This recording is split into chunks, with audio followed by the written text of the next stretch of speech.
Iain Leisure. Wow, that's the power that this radio show has. Hello, you. Good afternoon. Feel kind of sedate today. I was woken up... You know, the other morning, I was woken up at 5:30 by a strange cat in my flat. Today I was woken up at 3 o'clock by my cat, toppling a chest of drawers. She actually toppled it. I don't quite know how she did it. What I think happened... Let's wait for the song to end. Thank you. What I think happened is not a very sturdy chest of drawers. They're on legs. And the top drawer... I'm guessing. The top drawer would have been open. And so she would have climbed up there to try and sit in the top drawer, as cats do, and it would have toppled. I don't know. I don't know what happened, but it woke me up.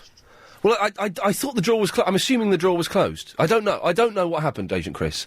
Normally I do shut the drawers, but things are a little bit messy at the moment in the bedroom, so I just kind of let them... I'll have a big tidy up at some point in the next couple of weeks, and the drawers will be shut. Yeah, but you're right, yes, closing the drawers does make your bedroom seem a whole lot tidier. 0870 90 90 973 is the telephone number. We've got a stack load of stuff to get through today. We've got Agent Chris's One Word on the Street, which is the new feature that we are doing just to appease the bosses who say that the show is not current enough, Iain, man. It's not current enough. You gotta get some news in there, man. Gotta make it topical. So we have kind of given in to them, where we send Agent Chris out on the street to get one word from people. Today we're talking about the bank robbery. Do you hear about that? Bank robbery, £14 million. The reward, £2 million. I'd tell them to get stuffed. I'd say, tell you what, you give me half the money, then maybe I'll start telling you where the stuff is, all right? I'm not saying I do know who it is, I'm not saying I don't know who it is. And what I don't get as well is everyone's going, these robbers, they are cool. They are so cool. £40 million, they beat the man. Yeah, they beat the man by tying up his wife and child. That's not cool. That's not Robin Hood. That's not cavalier. That's violent. It's really nasty. Jeez, they're not heroes. No, do not respect them, Chris. Imagine if it'd been your mother. Thank you. Thank you. There we go, you see. And we don't really do prank calls because they're a bit penky. Bit Noel Edmonds, bit penky, bit rubbish. But we had a challenge from one of our listeners the other day to prank call someone. Say, no one will ever guess, everyone will guess it's you, they won't know, they won't fall for it. Well, we prank called her. She fell for it totally, she thought she was going to get arrested for stealing. So we'll play that out in about half an hour. I did feel a bit guilty doing it, as at one point I thought she was going to cry. Yeah, we should have made her cry. But what do we want to talk about? A lot of stuff. The first thing is, are there rules that you do not agree with? For example, we have rules on this show. We can't allow swearing on the show. I disagree with that rule. To be completely honest, I disagree with it, but I have to adhere to it, otherwise I would lose my job. I think it's in the 21st century, it's a slightly silly rule. You should be able to speak, especially on a speech-based station, you should be able to speak as we normally speak, and that does sometimes involve naughty indoor language. But it's a rule, and we do adhere to it.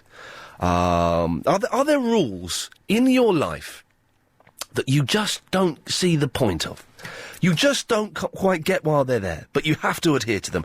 0870 90 90 973 is the phone number. You can email as well, Iain, IAIN, @lbc.co.uk. For example, are you one of these people, when I used to work in B-Jams years ago, my lunch break would be at 12 o'clock. 12 o'clock. And I used to hate that. If I'm working 8 in the morning till 5:30 at night, I would want my lunch break to be at 2 o'clock.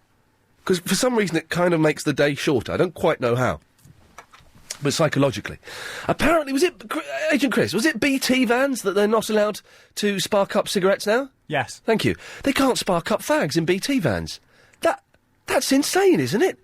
If you're driving to go and fix someone's phone, or whatever it is BT do, I'm not 100% sure these days, you should be able to spark up a silk cut, or roll your own cigarette, or whatever it is your fancy.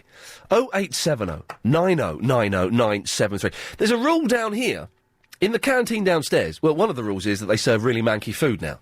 Another rule is that they have really small portions. But the third rule that I don't agree with is that instead of real plates, we don't get real plates here. We get polystyrene little kind of, like chip things, you know, you fold over. So what you do is you put your food in the polystyrene thing and you put the lid over, so it's closed. They don't trust you downstairs. You have to open up the container and show them what you've purchased, so that you don't try and rip them off. I think that is a silly rule. 0870 90 90 973 is the telephone number, if you want to give us a call. Is the phone working, Chris? No one's called through. No one is calling through. Hang on one second, let me just take this call. Hang on a second. Hello? Hello? Who's this? Agent Chris. Agent Chris, hang on. Oh, I can see you've got your phone up now. This is Agent Chris, is it? Yes. How come you're the only person that's calling the show, and you're my producer? I was just testing the system. Well, can you go away? Can we get a caller to test the system? Sorry. Thank you. There we go, he's gone.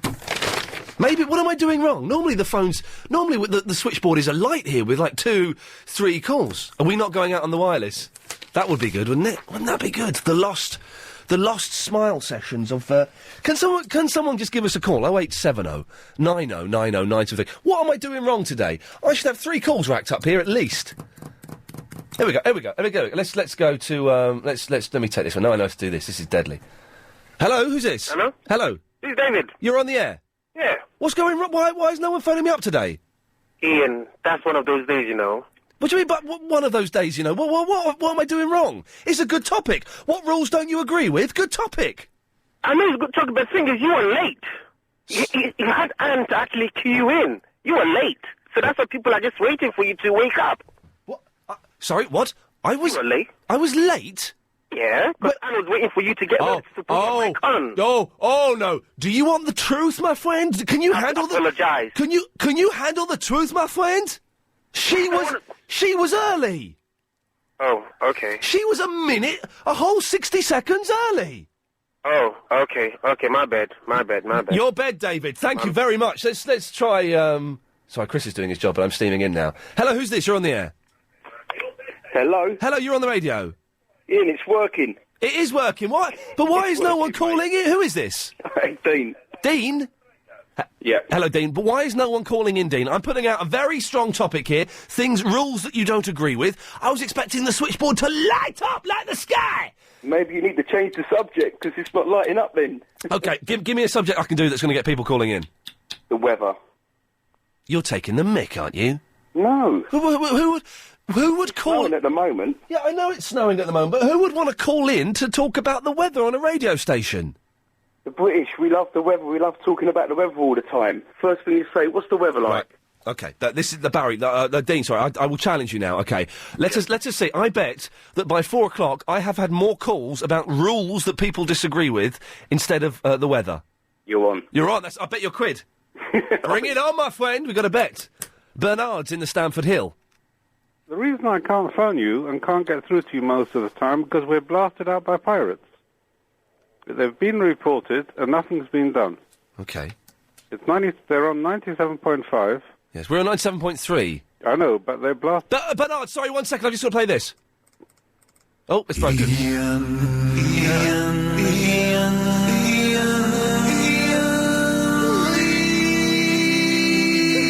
There we go. Sorry, Bernard, I just had to drop that in. So you're being blasted by pirates, are you? I'll turn on the wireless now. Please, let's have a listen to a pirate radio station. Wow, this will be good. So you're being blasted by pirates. That sounds excellent to me. That's me, Bernard. I know. That's 97.3. Can you hear it? Well, I can hear it. That's very good, actually. It's very good. It's music, but it's not you. Get a digital radio, Bernard.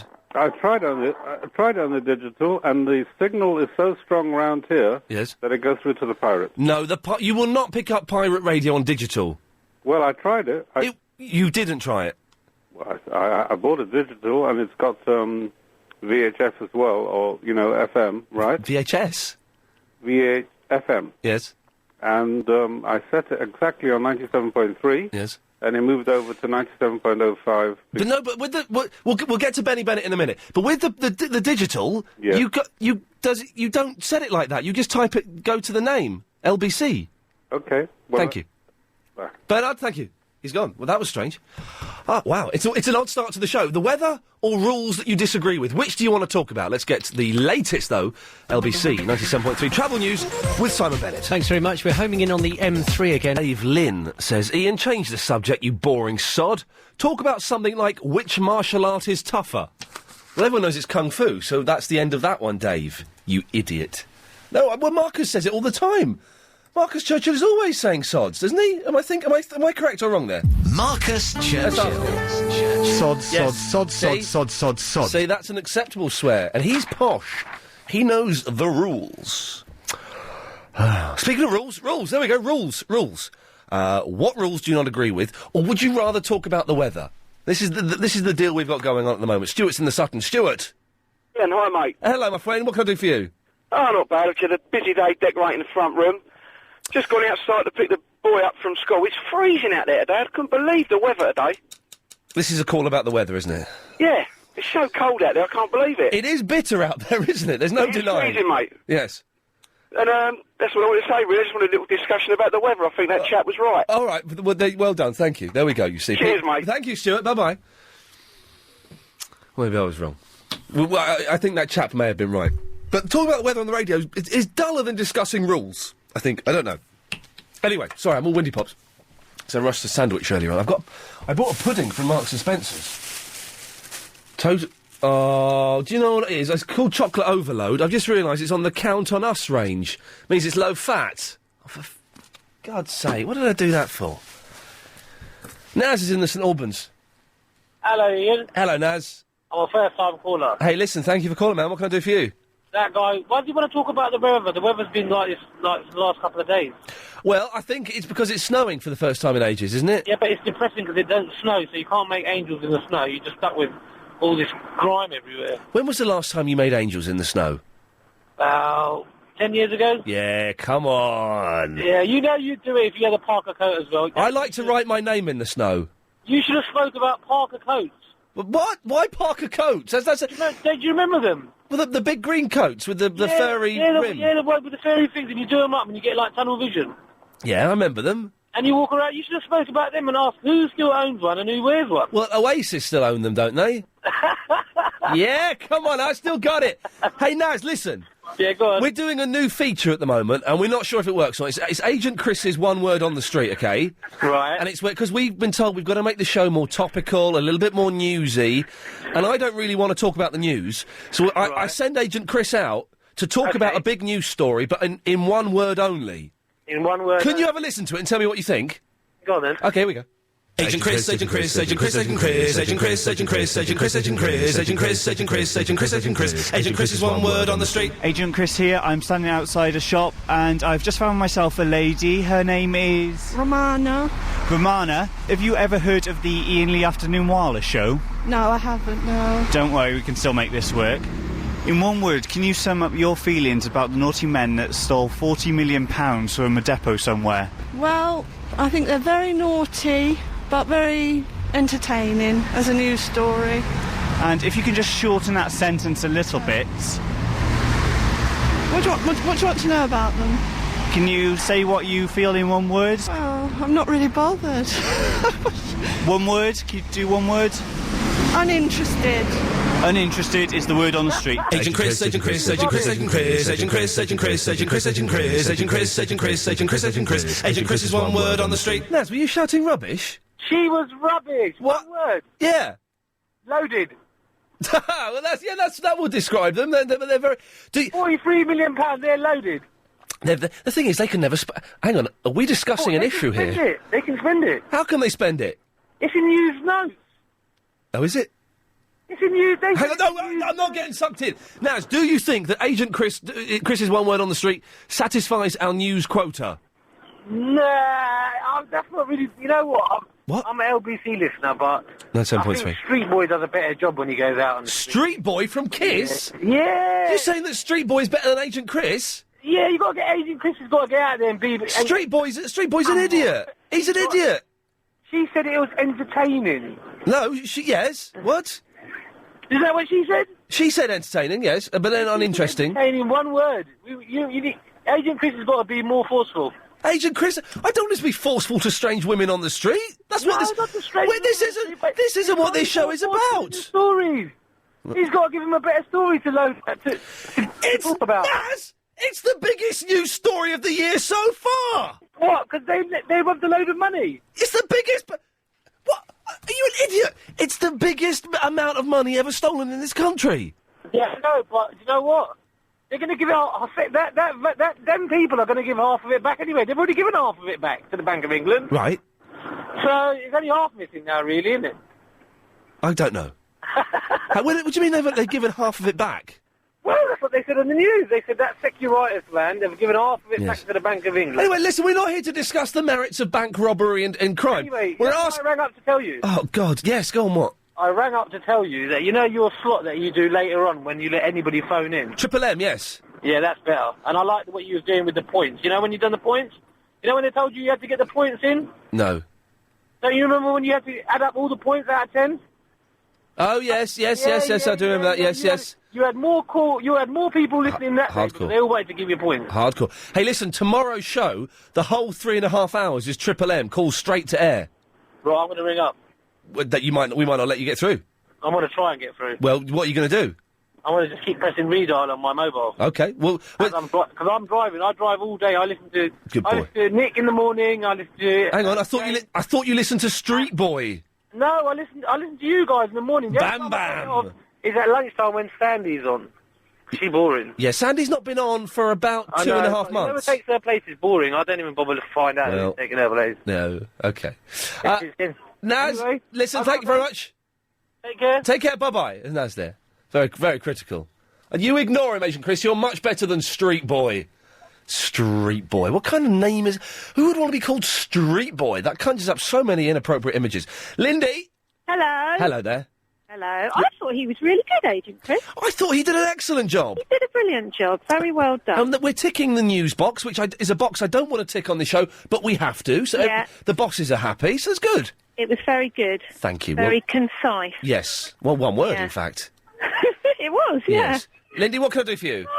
Well, I wanted to talk to you about the... Hang on, what's that screaming noise? Oh, I'm in the playground. Oh, nice one. Are you a mum or are you the dinner lady? I'm a mum. Nice one, okay. Yeah. That's I'm waiting for my other child to come out of school. Weather. Yes. Yeah. Oh, God, yeah. I'm losing this one. I played tennis in the snow for an hour and a half this morning. Did you? Yeah. Were you wearing a tennis skirt? No, it's too bloody cold. Oh, sorry, too cold. Yeah, don't you're in front of kids. Come on, keep your potty mouth to yourself. But the other thing was that they have got really silly rules in tennis. Yes. Here we go. We're tying it up. I like it. And give me some of the silly rules that you disagree with. Okay, you're not allowed to wear trainers. What? What are you supposed to wear? Tennis shoes. Oh, but they look exactly the same. That's nonsense. And you're not allowed to wear vests. You have to wear T-shirts. I'm sorry, I just got an image of you in a vest. Well, to be honest, I don't take any notice. I just wear what I like anyway. Could you get sent off for wearing trainers and a vest? Well, I might try that. I might do the double whammy and see what happens. Yeah, wow. Yeah. Lindy, listen, thank you very much for that. 0870 9090 973. I think the phones are working. They seem to be action-packed. I want to talk about rules that you disagree with. But it turns out, for some reason, that some of you would rather talk about the weather. Well, we've got Dorona from the Bahamas emailing that she's in the Bahamas and it's 83 degrees, or whatever. And Heather Jingles has emailed in, the whole show should be about the weather, how very dare you! Apparently he's a weather forecaster, but they just look out there and guess. It's February, it's going to be cold tomorrow! Yeah, get it off the CFAX, doesn't he? 0870 9090 973 is the phone number. What rules do you disagree with? And the weather. Iain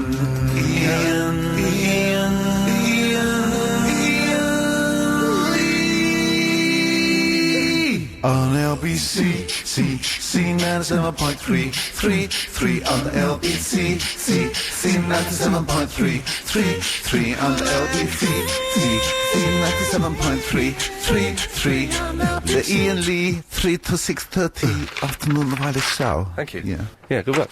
Okay, we'll play the prank call in a second. Let's go to Al. I hate saying prank call. It really feels like Noel Edmonds doing the Radio 1 Breakfast Show in 1978. Al. Hello? I'm not sure where you are. No, I'm right by Leighton Asders. Right by Leighton Asders? Yeah, Leighton. Oh, Leighton Buzzard? Yeah, more or less. Okay, you're right by Leighton Buzzard. Yeah. How is he? Is he all right? He's not bad, actually. Good boy. Al, what may I do for you, sir? We're talking about... do you want to talk about the good topic about the rules you disagree with, or the boring topic, the weather? I don't know. I'll talk about the rules I disagree with. Come on, here we go. It's a bit crap, but yeah. Yeah, okay. The 7 deadly sins. Yes. Yeah, they're not deadly, are they? Well, what are the 7 deadly sins? Gluttony? Gluttony's quite deadly. Yeah, well, it can be. Well, it can be if you eat so much that you die. So that one is. Yeah, lust. Lust is deadly. It can be with the wrong person. It can be with the wrong person, and if you are unprotected. So that's two of those sins are definitely deadly. Third one, please. Avarice. Not quite sure what that means. No, I'm not quite sure what avarice means. Isn't greed? Well, I don't know what avarice is. I don't know either. Chris, let me go to an internet. Hang on a minute, we've got to work this out. I should know. Dictionary, there we go, dictionary.com. So, okay, what other ones are there while we look up avarice? Sloth. That just means like, what? Sloth. That just means like being lazy, doesn't it? Yeah. Laziness can kill you. It's avarice, I think. There it is, click on that. Laziness can kill you, definitely. Next one. 1 second, this is gonna bug me. Avarice is an immoderate desire for wealth. So that means like lusting after money. Yeah, well, a lot of people have jumped out of buildings. A lot of people have jumped out of buildings, haven't they, to get money? What the hell is this guy on? Any others? Can't think of the rest, actually. Okay, well, we got some of the 7 deadly sins. Let's see if anybody can call in with the rest on 0870 90 90 973. Now listen, we do a thing here 3 times a week, kind of thereabouts. Keep dropping stuff. Hang on, drop that. People nominate a friend or a relative to receive a random phone call from me, and I give them a call. We have a little chitty chat, and they're allowed to ask me one question, any one question they want. Sheila from Cock Fosters. And I tell the person that it's me quite early on in the thing. It's not a prank call. Sheila from Cock Fosters got upset at this and thought it was a bit boring, and she told me I should prank. Well, this was Sheila calling in on Monday. Would you like me to do a prank call then? I'd love you to phone someone and not tell them who you are. Do you want me to do that? Do you? Okay, we'll do it. The thing about prank phone calls is they're a little bit old-fashioned. I will do one on Wednesday for you, Sheila. I'm here. Okay. What prank? Who should I pretend to be? This is not easy, is it? Oh, there's so many things you could pretend to be. Yes, isn't there? For example, you could be from the local police station saying that they've been arrested. We need to arrest them for murder. No, for flashing in the park. So I could accuse them of being a sex offender. Yeah. You'd find that funny, would you? Shameful. Sorry, I was drinking some water. That made me chuckle out loud. And she went on to say that basically I probably wouldn't be very good at prank calling. So we decided to do a prank call. We decided to do it yesterday and we couldn't get hold of the person we wanted to do. So we did it today. And we prank called Sheila. And I thought that she wouldn't, she would get it straight away. Oh, Ian, what are you doing? Phoning me up? Because, as you know, I'm not very good at voices, as you'll hear from this. She didn't have a clue. Hello? Hello, can I buy my papers there. So you stop in there more than once? Yes. Okay. Well, I go in every day for my Mirror and Evening Standard. Okay, but technically it is the one stop. Yes. Okay, the other shops, please. Let me think. Round here, it's only that's the only 2 shops. Oh, the chemist.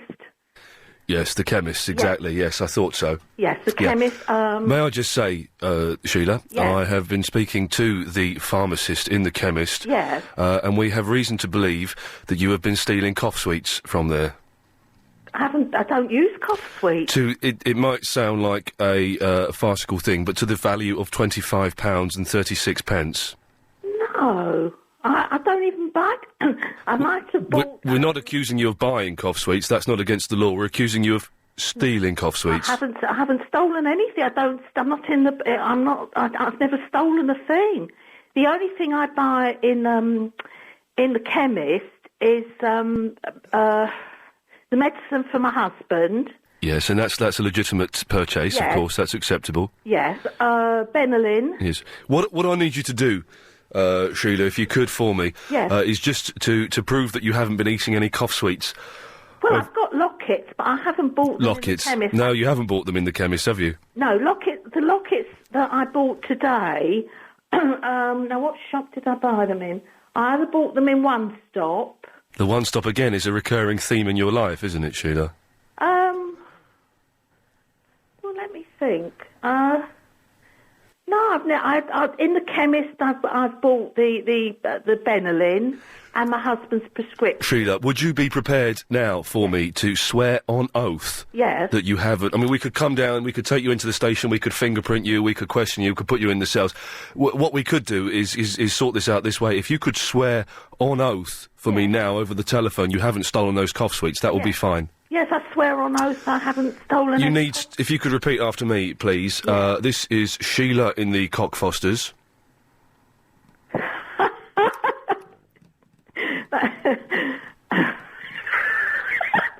That's Ian Lee! Come on, Sheila! You love it! Oh, Ian, you're fantastic! Ian, do a prank call where you tell someone they're in trouble with the police! Ian, you are... Oh, that was... Do you know what? I've always said to my husband that I would never be... What's the word? I would never be caught out. I don't know how anyone is never caught out. That is wonderful. Come on, that was your idea. You only gave me the idea 2 days ago, Sheila, for goodness sakes. Do you know... Yes. Honest to God, when you said Sheila in the Cockfosters, there's a penny drop. Yes, I could hear it dropping and rattling around inside. Oh, I love it. Can we confirm that you've never stolen cough sweets in your life? Is this going to be on the radio? Yeah, we're going to play this about quarter to 3, quarter to 4. Quarter to 4. Quarter to 3? Quarter to 4. It's quarter to 3 now. I've got the time wrong. Oh, no, I'll be out by then. Well, we'll send you a copy. Oh, thank you so much. If you stay on the line, speak to Chris and he'll get your address and send you a CD. Oh, thank you so much. Pleasure, love. See you later. Bye-bye. Thank you. She didn't think I could do it. Taught her a lesson. Come on, Edmonds. Bring it on. We're not going to do that very often. But I would have thought she would have got it. It was my voice. It was virtually my voice. Just like that. All it was just like that. Reception didn't know it was me. Reception had just called up. Who do they think it was? Hey, come on! It turns out I've got another voice. It's this voice. Okay. Oh, dear. Joe's in the Plasto. Hey, Joe. Hello, Ian. Hello, Joe. Hi. Hello. It's not about the weather. Thank God for that. It's a boring thing. It's about the rules. Rules that you disagree with. I do disagree. Come on, then. What are they? You used to wear contact lenses. Yeah. Recently made unemployed. Not my fault. No. Well, you say it's not your fault. No, really not my fault. Okay. Went to pick up a pair of glasses I'm suspicious. on NHS, Yes. and they now made me look like Joe 90. Well, I didn't think you could still get glasses on the NHS. Yeah, you so can. Can you so? Oh, they're so awful. But the NHS glasses always have been. No. They had 18,000 pairs of gorgeous glasses there. Yeah. Which wholesale at £2 anyway. Right. And then they give you a choice of 6 pairs. Right. And now I look like Adrian Mole. Oh, but that's in many ways, that's a sexy, kind of bookish look. Seriously, there are some people out there that are going to go wild when they see you. In fact, one person, Adrian Mole. Oh, Adrian Mole will go lovely when he sees your specky forehead. Well, that's... yeah, you know, I'm surprised you can still get glasses on the NHS, though. I didn't realise. Are they even not... poor people need to see. Are they not, like the tradition... You remember the NHS glasses they used to give out? They're more hideous now. Oh, really? Yeah, they're sort of moulded plastic. Oh, man, that's a shame. They're gorgeous. They've got really, really thick lenses too, like Mr. Magoo. That's your fault. That's your eyes' fault they got thick lenses. That's not the fault of the NHS. Well, clearly, no, but they could make them slightly thinner, but they told me that would cost me £50 more. But if they make them slightly thinner, then they won't do the same magnification. They do. They What? do. But if they're thin thinner... and light, but they cost you £50 on top. So that's I do not understand glass technology. I've mentioned this on the radio before.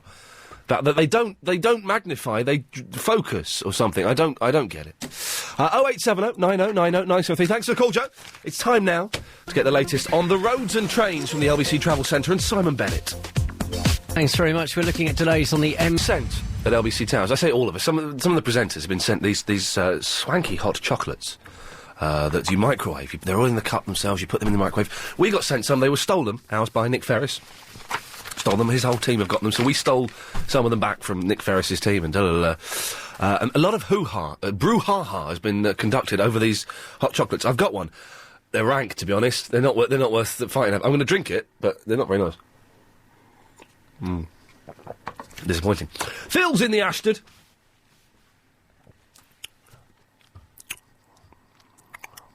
Phil? Hello? Yeah, hello. Hi. Yeah, I'm phoning up about these rules.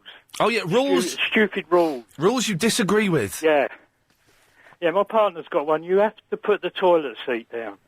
Oh, God. Now, I'm always confused by this. When they say the toilet seat, do they mean the bit you sit on or the cover? No, it's the cover, they reckon. So the cover, the whole thing, because there's 2 layers, so both of those layers must be down? Yeah. Well, that's just insane. I know it is. That's just nonsense. I know, because if you rush in there one in the night... Yes. And you don't realise, then you can have an accident. You can have a very serious accident, and it can go... Why does he feel that you should have the toilet seats down? Oh, she just does. Sorry. But she just feels it's more appropriate, does she? Yeah, she just does. Oh, here she is. Tell her, what's she banging on about? It's not rubbish. Phil, may I ask you a personal question? What's that? Are you, in the words of the Rolling Stone, under her thumb? Basically, for that, yeah. It sounds like, for everything, it sounds like she controls you. You're the puppet, she's the puppet master. Yeah. No, only for the toilet seat, because it was World War III if I don't do it. Everything else, you're in control, you demand. Usually. Nice one. Phil, listen, thank you very much. It's a silly rule. I don't get why women don't leave the toilet seat up. I was always confused, well, at least I seem to have some clarity there, which is the toilet seat? Is it the bit you sit on? That's technically the seat. The rest of it's the cover. Michelle says, silly rules on the email, iain@lbc.co.uk. This chocolate's made me feel really funny. Silly rules. You can't eat off your knife unless it's peas. How stupid is that? She's put knife. It looks funny seeing knife without the S. It looks odd. Iain, can you do the 12 caller thing again? But this time, get them all to sing a song together, and they can be the first live radio choir. How very dare you, says Dan. That's an idea. Yesterday, if you missed it, we've just discovered how to get 12 callers on at once. We can do 2, easy, 2, no problem. Or we can do 12 now. And it was a mess. It was fun, but it was a mess. There's something in that, getting a choir on there. George is near Wembley. Hello, George. Hey, Ian, how you doing? Hey, George, I'm fine, and I'm fine and dandy. Are you well? Yeah, I'm okay. How are you? Yeah, not bad. What's going on in your life, George? Well, I'm a driving instructor, and I just drive all the way around, Yay. George, and it's not a bad job. It's okay. Do you have to... When I was learning to drive, I was still at school. Do you have to go and pick kids up from school and let them drive off in front of their mates? No, I don't do that. Okay, disappointing. I don't do that. Okay. But I make them stall at the zebra crossings when their friends are crossing. Yeah, nice. That'll learn them. And then I just start looking at them and I go, "Oh, what are you doing?" Like I do all the action, and people just go, "Oh my god." What's the action? Like the hand action. Like, what do you think you're doing? So you're waving your hands. You're not. You're not gesturing in a rude way. I'm not really telling him off. No. But his friends think that I'm telling him off. Good work. Nice one, George. That's good. Humiliate them. That'll help them learn. That'll make our roads safer, George. You humiliating children. Absolutely. No. On a serious note. Yes, seriously. But seriously, though, folks. No, but seriously. But seriously, though, folks. I want to say, tell me something, Ian. Yeah. Why does the traffic come to a standstill when it comes into bad weather? Now, it's a cliche. It's been said many times, particularly on local radio. But do you know what? I noticed it today. When it started snowing, the traffic jams were everywhere. I was going up round Hampstead through Spaniards Row, and it was a huge amount of traffic. It was horrendous. The weather was horrendous this morning. It was freezing cold. And you know what? Even if it's a little bit of rain, let alone even snow, even if it's a little bit of drizzle, and you know what? Yeah. Traffic stands still. Yeah. Well, George, we're talking about silly rules as well as the weather, which is an excellent topic, it turns out. But silly rules is the thing. One silly rule is that when you do an emergency stop, you've got to keep the engine running. Why is that? I don't know. You're the driving instructor. Oh, you're George. asking me. I'm sorry. Well, I'm telling you, it's a silly. This is weird. I'm telling you, it's the silly rule. Basically, they just want to make sure that you can control the vehicle, and the vehicle's not out of your control. But as long as you stop, why does it matter if the engine's running? Well, they say... Well, you know what? Thank you. I've beaten you, haven't I? No, you I have... With that question, George, I have blown your mind. Ian, every time I switch the radio on and you're on the radio, you blow my mind. George, thank you. That's a compliment where I come from. The 60s. Chris is in the Ashford. Hello. Yes. I'm just... about my school. Yeah. I'm 16 years old. Yeah, don't name the school. Okay, and Just in case we say something bad. we've got to pay 10p for a glass of water. Oh, you don't. Yeah, and also No. Chris, listen, this is going to upset you. I got a cup of water from LBC Towers. This is free. Hang on. Yeah. Free water tastes good. Yeah, shut up. All right. And plasters and dressings are 10p, and the dressings are 50p. This is outrageous. Yeah, I know. Can I ask though, in the school canteen, do you have real plates? Yeah, no, plastic plates. Yeah, man, this is outrageous behaviour. What can we do? So, supposing you had a medical condition that requires you to drink water, you'd have to stump up. Yep. Have you not got in schools? In my school, they used to have a water fountain. No, we have to pay for that. They they've got like a big coffee machine. It sells water in there, but that's 10p. Blimey. And when did this? Who introduced this fascist rule? The old head teacher, and they just haven't changed it yet. Oh man, you've got to listen. This is surely, if this were Grange Hill, you'd be all on strike. Yeah, I know. Demanding the reinstation of Scruffy McGuffey, flexi time, and free drinking water. Yeah. Chris, come on, you're the generation. You can make a difference. You can get free water. You can stop the war in Iraq. Come on, Chris, you can do this. Yeah, I can. But you're probably not going to bother. Thank you very much. That is genuinely, it's quite outrageous, but stuff it. I don't go to school anymore. I don't really care. It's as simple as that. BAC. Improve your home. Who is this? Stuart Hall, not the Stuart Hall, surely, has sent me some MP3s, which is very kind of him. Thank you very much. But in return, he's asked me to send him some of my MP3s, including this one. Shish kebab. Yes, shish kebab. I think that's what he says. And he also wants this one. Where he wants this one. Now, he keeps writing. I didn't know what it was until I've just read it. Ian, can you send me the WAV files for shish kebab or old days? He thinks this is old days. Old days. I thought it was obvious what was being said here. Old days. 0870 90 90 973. What do you think this gentleman caller is saying here? Old days. Old days. Does this let's have a go. Old days. Oh, I'm not sure. What do you think is being said there? 0870 90 90 973. Yes, all right. It's not old days. Thank you very much, sir. Erkut is in the Chingford. Erkut. Erkut. Hi, Ian. Hey, where are you from, Erkut?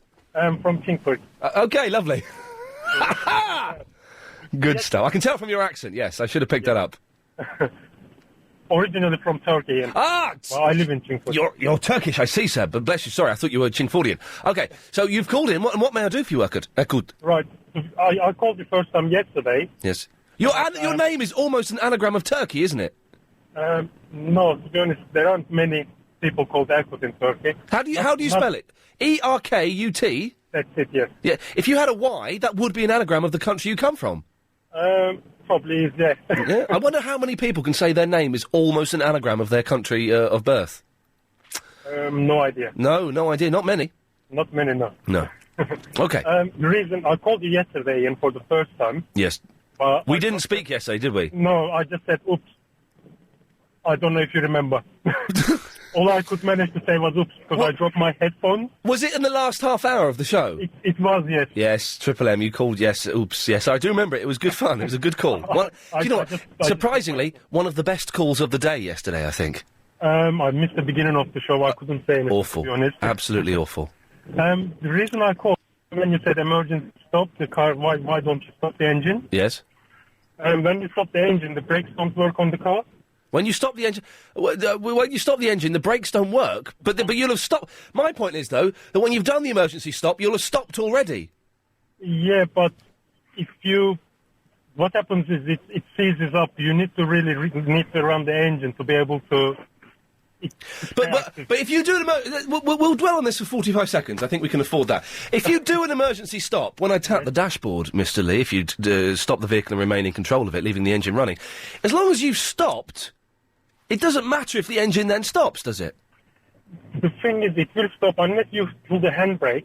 The car still needs the brakes to go, unless you're on a flat, straight road. Oh, good. I don't condone this. This is very naughty. But have you ever done a handbrake turn at high speed? I haven't, no. I haven't. May I suggest never doing it unless you're on a private road or a gravel pit? I have done it on an ice.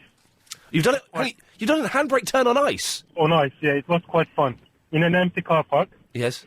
And it was nightmare. I bet it was a nightmare. We don't condone it. It's very naughty. But if you've ever done it, man, it's a rush.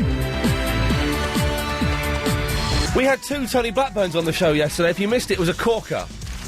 I would thoroughly recommend getting the podcast of that. It was good. 2 Tony Blackburns. You can get the whole show now on the premium podcast service on lbc.co.uk, as well as lots of extra stuff. Thank you. That we don't play on the radio. 0870 9090 973 is the telephone number. If you want to give us a call. I think we've finished talking about the weather now, haven't we? No one wants to discuss the weather. Yes, it's cold. Yes, it's dark, and it's probably snowing somewhere in London. Done. End of conversation. It is finished. Ian, the chocolate drink you don't like can be sent to me. You can't be, Andre. It's in the bin now. So what were we talking about? Oh, rules that you don't really kind of get along with, that you disagree with. That's the word, isn't it?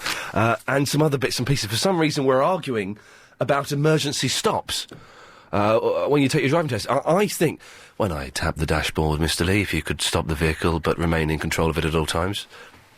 I think it's silly that why would you fail if the engine stopped? Once you've stopped, it doesn't matter if you stalled, does it? It's quite boring, actually. It's quite boring. We don't need to talk about that anymore. Amanda is in the Eltham. Hello. Hello, Amanda. Hello. I'm really excited, actually. I've just walked through the front door and I've got 4 answer messages on my phone. That never happened. Oh, play them. Who are they from? Play them. Hang on. You have 4 messages. Message 1. Good morning, Amanda. It's Jonathan Hayes. Oh, Shane. Hang on. Skip. Skip that. Who's that? Is that your boyfriend? No, it's my solicitor. Okay, we won't hear that. The information you wanted, and I'll give it to your dad tomorrow. All right. Thank you, Vince. Yeah, that's Vince. This is Laurie McDonald. Yeah. Message 4.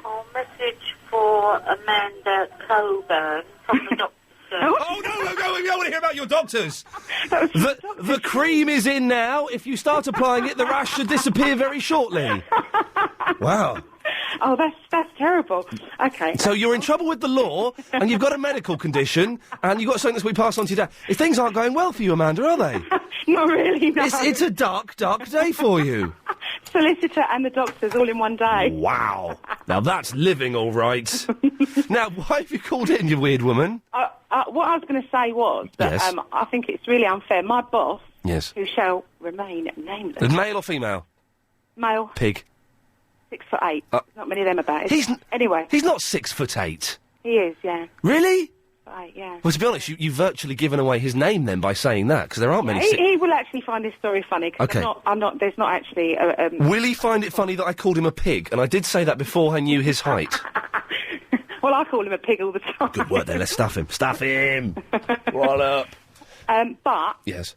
what he's done, right? We have to work in my job we have to work at Christmas time, and I've been in my job for 5 years, and we've always had the same system. And When you say at Christmas time, you don't mean Christmas Day, do you? yeah, No. yeah. Oh, humbug. Isn't it pants? It's really, really pants. But there's nothing we can do about it. We have to work Christmas. Only if it falls during the week. Obviously, we've had a couple of good years because it's actually been the weekend. Yeah. But it's sort of coming. It's up good, at that time. isn't it good when Christmas is on a Saturday? Good for you because you haven't got to work. But then it gets, because Saturdays are kind of special anyway, but it makes Saturday really special, and it makes Sunday less boring, and it means you probably get Monday off as well. Yeah, Monday and Tuesday. Christmas on a Wednesday, that's just that's awful. It's uncomfortable, isn't it? It is, yeah. That doesn't sit very well with me either, no. No. But, Yes. anyway, we always used to have this system, okay, in place, which was that first come, first served at Christmas. This year... In terms of what? Your boss or... no. In terms of what? I'm confused. Holidays. And holidays, okay, excuse me, sorry, that was I didn't make it clear, did I? No, that was inappropriate. It was inappropriate. Yeah. We basically have always had the same system when it comes to holidays at Christmas, is that the first come, first served. First come, It's first always served. worked really, really well. Sounds good. But he's changed the rules this year. Oh, God. And we've all got to go in a hat. Names out of a hat. Oh, you're joking. No. Now, it worked perfectly well for 5 years. Yeah, when you... Bother me. When you say it worked perfectly well for 5 years, do you mean you managed to get in there first? Well, I've always engineered Christmas off because I only work 3 nights a week. Here we so go. I always engineer the timetable. So my job sharer, Yeah. and this is really awful, she's got 6 children, but I always make sure she's working at Christmas. Oh, Amanda! No, it's not awful. That is... And how many kids have you got? 3. Well, that's... Yeah, she's not twice as many as you. That's terrible. Yeah. So surely she must be happy about this new system.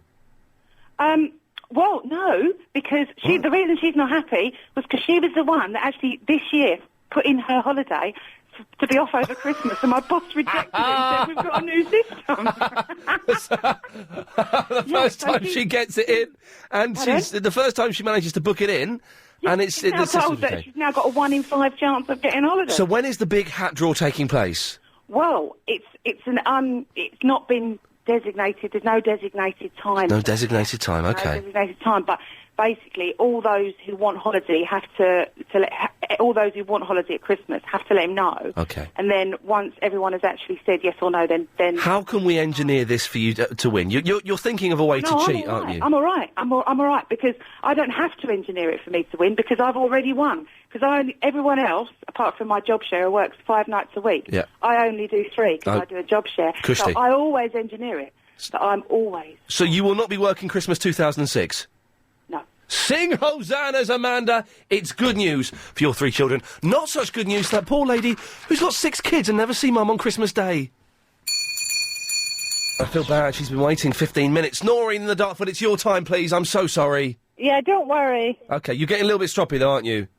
And rightfully so. You should be angry with us. No, I'm not angry. Who am I talking to? You're speaking to Iain Lee on the radio. Yeah, no, don't worry. I have been waiting a while. I know. And my kid is going to Irish Denton, so I won't stay too long. No, OK, he's going to where? Irish Dentist? Yeah, she's going... Well, we live in Dartford, and she's going to Bexley to Irish dancing. To the... Oh, Irish dancing! Yeah, but I'll tell you what it is. I thought, you know, that voice clip, I thought... Old days! Yeah, I thought the gentleman said old days. Old... Yeah, but my daughter said, Katie, she said it was hoodies. So you think it's... you think this is... Old days or hoodies? Yeah, no, Katie thinks it's hoodies, my daughter. Noreen, the woman who recorded that, his name is Philip in the South Norwood. He's on the line now. Say hello to Philip, Noreen. Hello, Noreen. Yeah, hello. How are you? Philip, I'm not too bad. Is it, hoodies? Hoodies is yes. That is what I said, yes. Oh, good. Hoodies. My daughter said it here, and I said, no, you must be joking, so I thought I'd ring in her behalf. No, it was done a little while ago, and it was definitely hoodies, Noreen. Oh, yeah, that's good. Oh, well, listen, thanks a lot. You're welcome. Yeah. Oh, good. Do you want to know, do we win anything? I don't know. I don't know what Iain, whether Ian's got any mugs left. Yeah. He might have a mug or something. He's saying to go to Irish dancing. I gather that is very, very popular, isn't it? Yeah, Katie's going. That it is a very, very competitive and very, good thing. Yeah, it'd be good if she was making the money that Michael Flatley makes. Oh yes. Yeah. Maybe maybe. I mean, they're going to need more and more dancers over the years, aren't they? Yeah, that's right. Do you dance? It is, yeah, it is, and people are very laid back as well. It certainly is. I think Ian's left us to talk for ourselves, talk between ourselves. Yeah, that's right. Anyway, I need to say, nice to talk to you, Philip. All the best, Noreen. Yeah. Okay. Okay, and I'll talk to you again. Do I say goodbye to Lee? I think he's listening. He's not admitting he's listening, but I think he is listening to us. Oh, is he? Yeah. Yes. Well, tell him I said good luck, and it was nice to talk to you, Philip. All the best. Thank you, Noreen. Yeah, take care. Okay. Bye. Bye. Bye. Philip, thank you for that. Okay. You did that very well, and they will always need more dancers. You're correct there. Yes, exactly. I wasn't going to ring in today, Ian. I didn't have anything to say, but... Oh, no. Well, you do. You become a hero, because this guy has been asking me to send the clip of you saying old days. Old days. That's obviously hoodies to me. But, Philip, what would be brilliant... Could you say, in exactly the same tone as this... Old days. Could you say old days for us, so we have both? I'll have a go. Here we go. A sound. Old days. Is that too... That was terrifying. Hang on. Listen, have a listen, then do it straight after. Here we go. And listen to this. Old days. Old days. Do it. It's more like, old days. I knew I wouldn't be able to recreate it. Try it once more, okay? Okay. Old days. Old days. Philip, that'll do. Thanks very much. Oh, dear. I love Philip. He's no longer the leader in the big quiz. And he found out on this show yesterday when I told him. I thought he knew. I thought he knew he wasn't going to win £1,000. That some woman called Kerry is, who I'm sure is a delightful lady, but she's not our Philip. Iain, the main rules I disagree with are the rules of physics, especially the ones that say 1 ton of feathers is lighter than 1 ton of bricks. I know it's a crazy rule, but you have to agree with that rule. Iain, toilet seats. This is from Chris, from Horsham. Let's say 3 out of 4 of the times you go to the toilet, you go for a number 1. So 4 out of 4 times, women need the seat down, and men need it down 1 out of 4 times. So in total, it needs to be down 5 out of 8 times, meaning that is why the rule exists to leave it down. However, this is confusing, stick with it. If men leave the seat down only 1 out of 4 times, and women leave it down 4 out of 4 times, that'll be 5 out of 8 times it's left down, which is completely fair to what actually happens. Women cannot argue with these figures. You've dazzled them with science there, Chris, well done you. Simon's in the Gants Hill. Afternoon, Ian. Good afternoon, Simon. Can I tell you, I'm busting for a wee. Oh, OK. Let me first of all say, the game of sweets, was it Monday or Tuesday that you had? When we played the sweet game with Gregory... Yeah, was it? I think it was Monday or Tuesday. I think so, hang on. Hey, my sweet baby, come on, sweetheart. Yes? Yeah, can I just say, it was the finest piece of radio I've heard forever. God bless you, Simon. Thank you very much. It's a good game. It's my game. I invented it. And Gregory beats me at it every single time. Is there going to be a rematch coming up soon? Well, that's the second time he plays. He hasn't called us for 4 months. And the first time he called, we played the sweet game. The next time he called, we played the sweet game. Every time Gregory calls, Simon, I guarantee you, we will ignore his point. We will play the sweet game. Hey, let me have one more. Hang on. Sweet baby, come on, don't leave me alone. I love it. It was great. I was laughing so much I had to pull over. It was great. Bless you. Right, yeah, I want to pick you up on something. You mentioned just before the news at 4 o'clock. Yes? Simon, your phone's breaking up. Right, I'm in a tunnel. Right. Can you hear me now? Yes, I can. Right. The gentleman that called up before the news... Yes. It was from Chingford. Yes. Oh, Ertuk. Yeah. Yes. Now, you referred to him as a Chingfordian. Erkut. Yes, I did. He's a Chingfordian. He's a Turkish Chingfordian. Aye. Right. OK, now, I lived in Chingford for 25 years. Yes. I never, ever heard anyone referred to as a Chingfordian. You've made that up. I haven't made it up, Simon. What's happened is you've learnt something today. Well, OK. So where did you get that information from, that people from Chingford are called Chingfordians? Well, it's a known fact. What do you call people who are from Liverpool, Simon? Liverpudlians. Yeah. What do you call people from Manchester? Mancunians. Yeah. And where did you get that from? Where did you learn that from? Well, that is a Simon, where did you learn it from? Okay, it's a fact.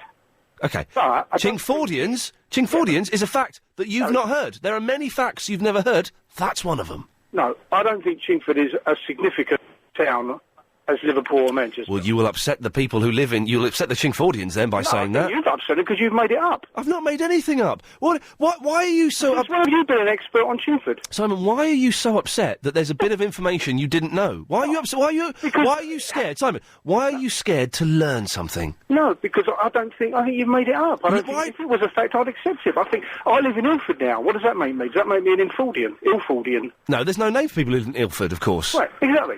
Well, everyone knows that, though. This is nonsense. But Chingfordian is an accepted word that has been around for over 200... I can explain the historical relevance of it if you want me to.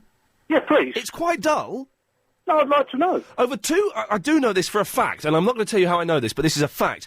Over 250 years ago, when Chingford was first kind of, not created, but they first got together, and it was mainly farmers, and there was a lord that lived there, and the lord declared the people who farmed the land in Chingford would from that day hence be known as Chingfordians. How is it you know so much about Chingford? I've studied history. Well, I don't think you even know where Chingford is. What's that got to do with it? I know the history of Chingford. You've lived in Chingford, and I know more about Chingford than you do. No, I do. Right. Well, give me 2 other facts about Chingford. That's irrelevant. I've given you one fact that you didn't know. Yeah, I've given you 2 facts. I've told you the history of the term Chingfordian. I'm not. I think you've made it up. But I want to hear from any other people who live in Chingford or have ever lived in Chingford that have heard of people living in Chingford being called Chingfordians. Simon, listen, thank you for your call, but please don't ever be afraid to learn a new fact and go, do you know what? I never knew that. Chingfordian, it's a fact. If you've just missed... Now, Duncan in the Newbury has raised a good point. He wants us to put some of the sound bites we have, for example, this. I've got a mouthful of sausage. On the website, he's saying, if I've got a mouthful of sausage will be a brilliant text message alert for my mobile phone. Well, I think we can do it. We can definitely put that on the website. I've got a mouthful of sausage. But then, I don't know how you make that into a text alert on your phone. Can someone explain it to us? 0870 9090 973. If it's possible, we'll do it. So what we're going to do, at some point, give us a week or so, Duncan in Newbury, we will put some of the clips. We'll put, I've got a mouthful of sausage. And maybe we could put, Cuckoo, cuckoo. And let's see, I suppose we could put this up there as well, couldn't we? We'll put those on the website. And then I guess, Lady Alex, please, calm down. Well, let it go. If they're on the website, how then do you make that your text tone? Wouldn't it be good? I would like that. If I got a text... I've got a text. That would be good, wouldn't it? 0870 9090 973, if you could tell me how the hell that would happen. And we will keep you informed, Duncan and Newbury, when they are on the website. We can do that. We got the power. We're talking about what rules do you agree with. We're not talking about the weather, because it's boring. And, well, saying that, we're talking about emergency stops, and that's quite boring. Belinda is in the Streatham. Hello. Hello, Belinda. Hiya. It's not an automatic fail if you stall on the emergency stop. OK. While you're talking about this, can we bring in Alan in the Bracknell? Alan, can you listen to Belinda and then tell me if you agree or disagree with her? I ain't bother. That surprised me. Go on, Belinda. We've got a scotch. Okay, not an automatic fail if you stall on the emergency stop, but the reason they like you to keep the engine running is in case you need to move away quickly after having stopped. OK. So that's the idea behind it. Alan, do you agree? I do agree with that, yeah. Well, then that's that problem solved. If I could just add to that and expand on it. Oh, OK. Belinda, he's going to add and expand. Good. If you consider when you do an emergency stop... Yes. You're actually in a driving position on the road. Yes, you are. You certainly are. You're not pulled over, you're not parked, so you're actually a hazard. Right. So you keep the engine running and you then either pull over to the side of the road or you continue... But if you've had to stop in an emergency, then everyone else is going to stop behind you anyway. Mm-hmm. So there's no sense in prolonging that. There is no sense in prolonging it, but do you know what I mean? How long does it take you to turn the key and start your car? What, a whole second? But if you've got somebody bearing down on you quite quickly, perhaps from the side, if you're at a junction, maybe. They need to do an emergency stop. They might need to, yes. But that doesn't matter if they stall, as long as they stop without hitting you. Well, remember on the test, it's a simulated emergency stop, which actually is now called a controlled stop rather than an emergency stop. When you say simulated, what do you mean? They don't actually make a child run out in front of the car? No, unfortunately they don't. What? Perhaps they should. It's an idea. With some of these hoodies, these 15-year-old hoodies, maybe that's what they should do. Well, I think in this area we could find quite a few, yes. That would stop street crime. We get 15-year-old little so-and-sos who've mugged old ladies. We get the test instructor to hold them at the side of the road, push them out in the road. If you stop, well done, they get to go free. If you don't stop, well, that's their lesson learnt the hard way. Indeed. Belinda, Alan, thank you very much for that. 0870 9090 973. I think we've solved the emergency stop phenomenon. No. Ian, what's the weather like in your studio? My weather is very cold and wet. I don't like it. Are you bored yet? Yes, I am. Pierce, I loved Agent Chris's one word on the street. That was good. You missed that. If you've only just tuned in, you've missed that, which was pretty darn good. Ian, the 7 deadly sins are droopy, smelly, prancer, dancer. Oh, I don't know the rest. Ask Snow White, she'll tell you. I don't think that's the 7 deadly sins, is it? I think there's some confusion going on there. What are we talking about? Let's have a quick reminder. We're talking about rules that you disagree with, that you just don't quite get. And we don't mean laws, we don't mean big things like that, but maybe it's having to go to someone's house and take your shoes off. Someone sent in an email saying that. Kelly in the Teddington did. Maybe it's the rule of having to stand on the right-hand side and walk down the left on the escalators in the underground. 0870 9090 973 is the phone number. Pat is in the Stansted. Hello there. Hello, Pat. I'm a great one for correct use of correct words, but I like looking things up in dictionary. Liverpudlian Yes. was came about in 1833. Okay. Manchurian, now how would you spell that? Manchurian? Yeah. As in Manchurian candidate or Mancunian? When you were saying somebody who lived in Manchester. That's a Mancunian. And how do you spell it? M-A-N-C. Correct. U-N. Curian. Well, Mancurian or Mancunian? No, You're boring me now. Manchurian, N-C-H. However, a resident of Manchester... You're resident boring me Liverpudlian now. ...are both in the dictionary, but sadly not Chingfordian. But it does exist. But it's not in the dictionary. That's irrelevant. Why? Not every word is in the dictionary, of course. Well, if you have an up-to-date one, it should be. But I just thought it was interesting. I'm not arguing about it. I just wanted you to... We're going to argue because you're saying I'm wrong. When is your... I didn't say you were wrong. You did. You are saying that. When is your dictionary from? What year? 2003. Well, it's 3 years old. Oh, sorry. Yeah. So it No, is... I was just interested because I thought Liverpudlian would have been quite a sort of up-to-date modern word, but it isn't. It was 1833. Yeah, they're very old. Quite Well, interesting. and you've learnt something else today. So you've learnt Liverpudlian and you've learnt Chingfordian. I've learnt Manchurian and Mancunian, and I didn't realise there were two words. But no, there's not. It's Mancunian. For Manchester? Yes, Mancunian. Yeah, but a Manchurian for somebody from... Manchuria. Manchuria, yeah. There's a film, The Manchurian Candidate. Yes, that's right. But I didn't even know where Manchuria was until I looked it up. Where is it? China? So there again, I've learnt something. Where is Manchuria? No idea. Oh, so you still don't know? Well, it's in the Chinese area. It's in the Chinese area. Yeah. Which is, let's be honest, it's quite a big area, the Chinese one, isn't it? It's quite big, but I mean, that'll do for today. That'll do for today. Pat, thank you for that. Well done. You see, people think I'm making this up about Chingfordian. I've had a lot of emails from Conrad, from David Jones, from Rebecca, that Chingfordian is a proper word. I don't like the people accusing me of kind of, making this up.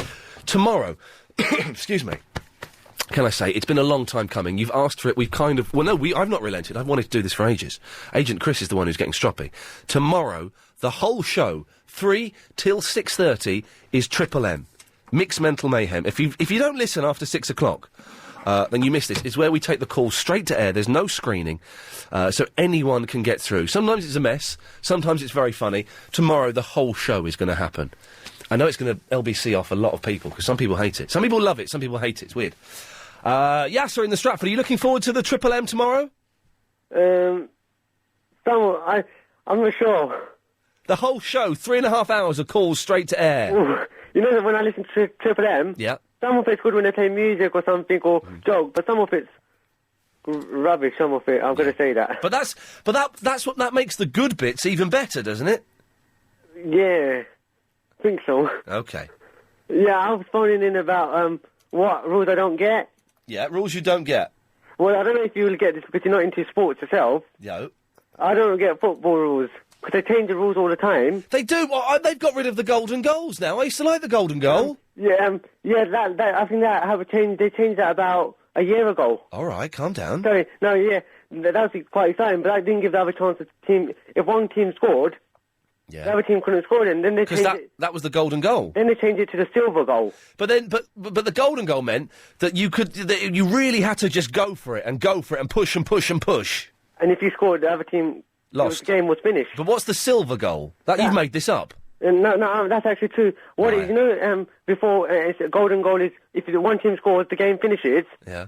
And this time, if you score in one half of the game, it carries on until the end of that half, and if the score is the same, then it ends the game. That doesn't happen. It did happen. That doesn't happen. You know, in extra time, there's 30 minutes. Yeah. 15-minute periods. Halves we call them. We're not American. Half, whatever you want to call them. Well, halves. Let's not get all that half. Okay, then. Yeah. Halves. If one team scored in the first half of the game. Anyway, yeah. So listen, please. There's a question that. You're boring me now. All right, Clive. That's not fair. Okay. That's not fair. 2 questions, yes, as my Doctor Who correspondent. Are you ready for the questions? No, I'm not. The second episode. I'm not, because I'm not feeling very well this week, so that's why I haven't answered, because I'm not feeling that good this week. The second episode. I said to you, I'm not feeling that well this week, so that's why I've not... I said that to you already. Not feeling that good this week. The second episode of the 2-part Cybermen story in the new Doctor Who series will be called...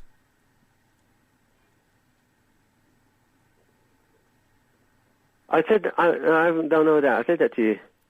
You will be able to preview footage from new Doctor Who episodes on your... You said that mobile. You said that after I hanged up yesterday. You said that mobile. So your answer is... Mobile. Well done. So you got one right. The one that I gave the answer to you. Yes, you're my Doctor Who correspondent. Yeah. Maybe not tomorrow, because tomorrow 2 correspondents get the sack. I'll email you one. I'll probably email you update tomorrow. Yeah, you'll be well enough for that, will you?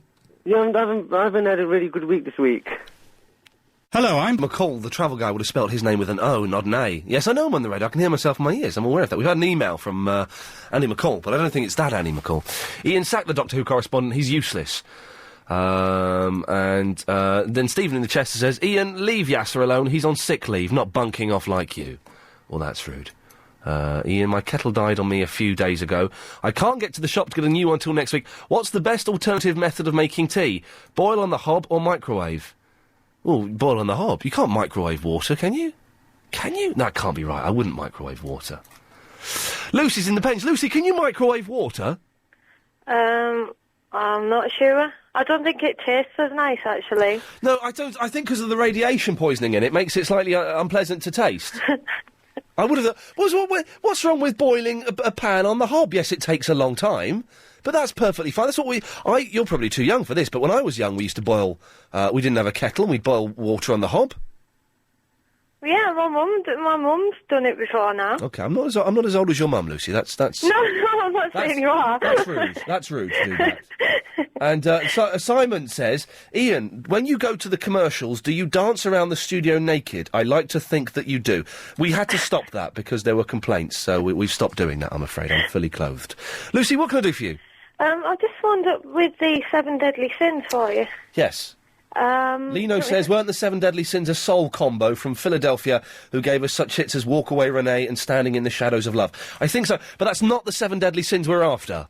No, the ones I've actually got are pride, envy... Yes, there's 2. Gluttony... How can pride kill you? Well, pride comes before a fall, doesn't it? So, yes, okay. What? Lust... 4... Anger... 5... Greed... 6... And sloth. Do we have avarice? Well, that's 8. Surely being stroppy has got to be a deadly sin, hasn't it? Being a bit stroppy? Being mardy? You would think so. That's 9. Sneezy? That's 10. There's 10 we've got so far. What's happened here? I have no idea. It's kind of got a little bit messed up. There's actually a quiz on the internet as well, which you can actually do.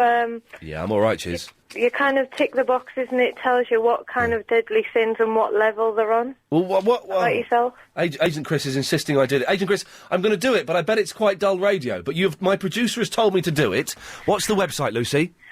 It's www. I'm there, yeah. The number 4. What, the number 4? No, you just type in 4. Yes. DEG. DEG? Yeah. Chris, I told you it'd be dull. We've not even got to the quiz yet. Do you want me to email you the... No, say it. Is it a mucky website? No, it's not a mucky website. Okay, so DEG. Yeah. REE. REE. 4 degree. Is that 4 degrees? Yeah, you could have just said that. Yeah. .com. .com. Yeah. Chris, you... Oh, no, I've just gone there now. Oh. Yeah. Yeah, slash. MISC. This is so dull, yes? I'm sorry. It's not your fault. It's my producer, Agent Chris, who's kind of in charge of the content of this show, has told me to do this. He's now regretting it. Tough, Chris, we're doing it.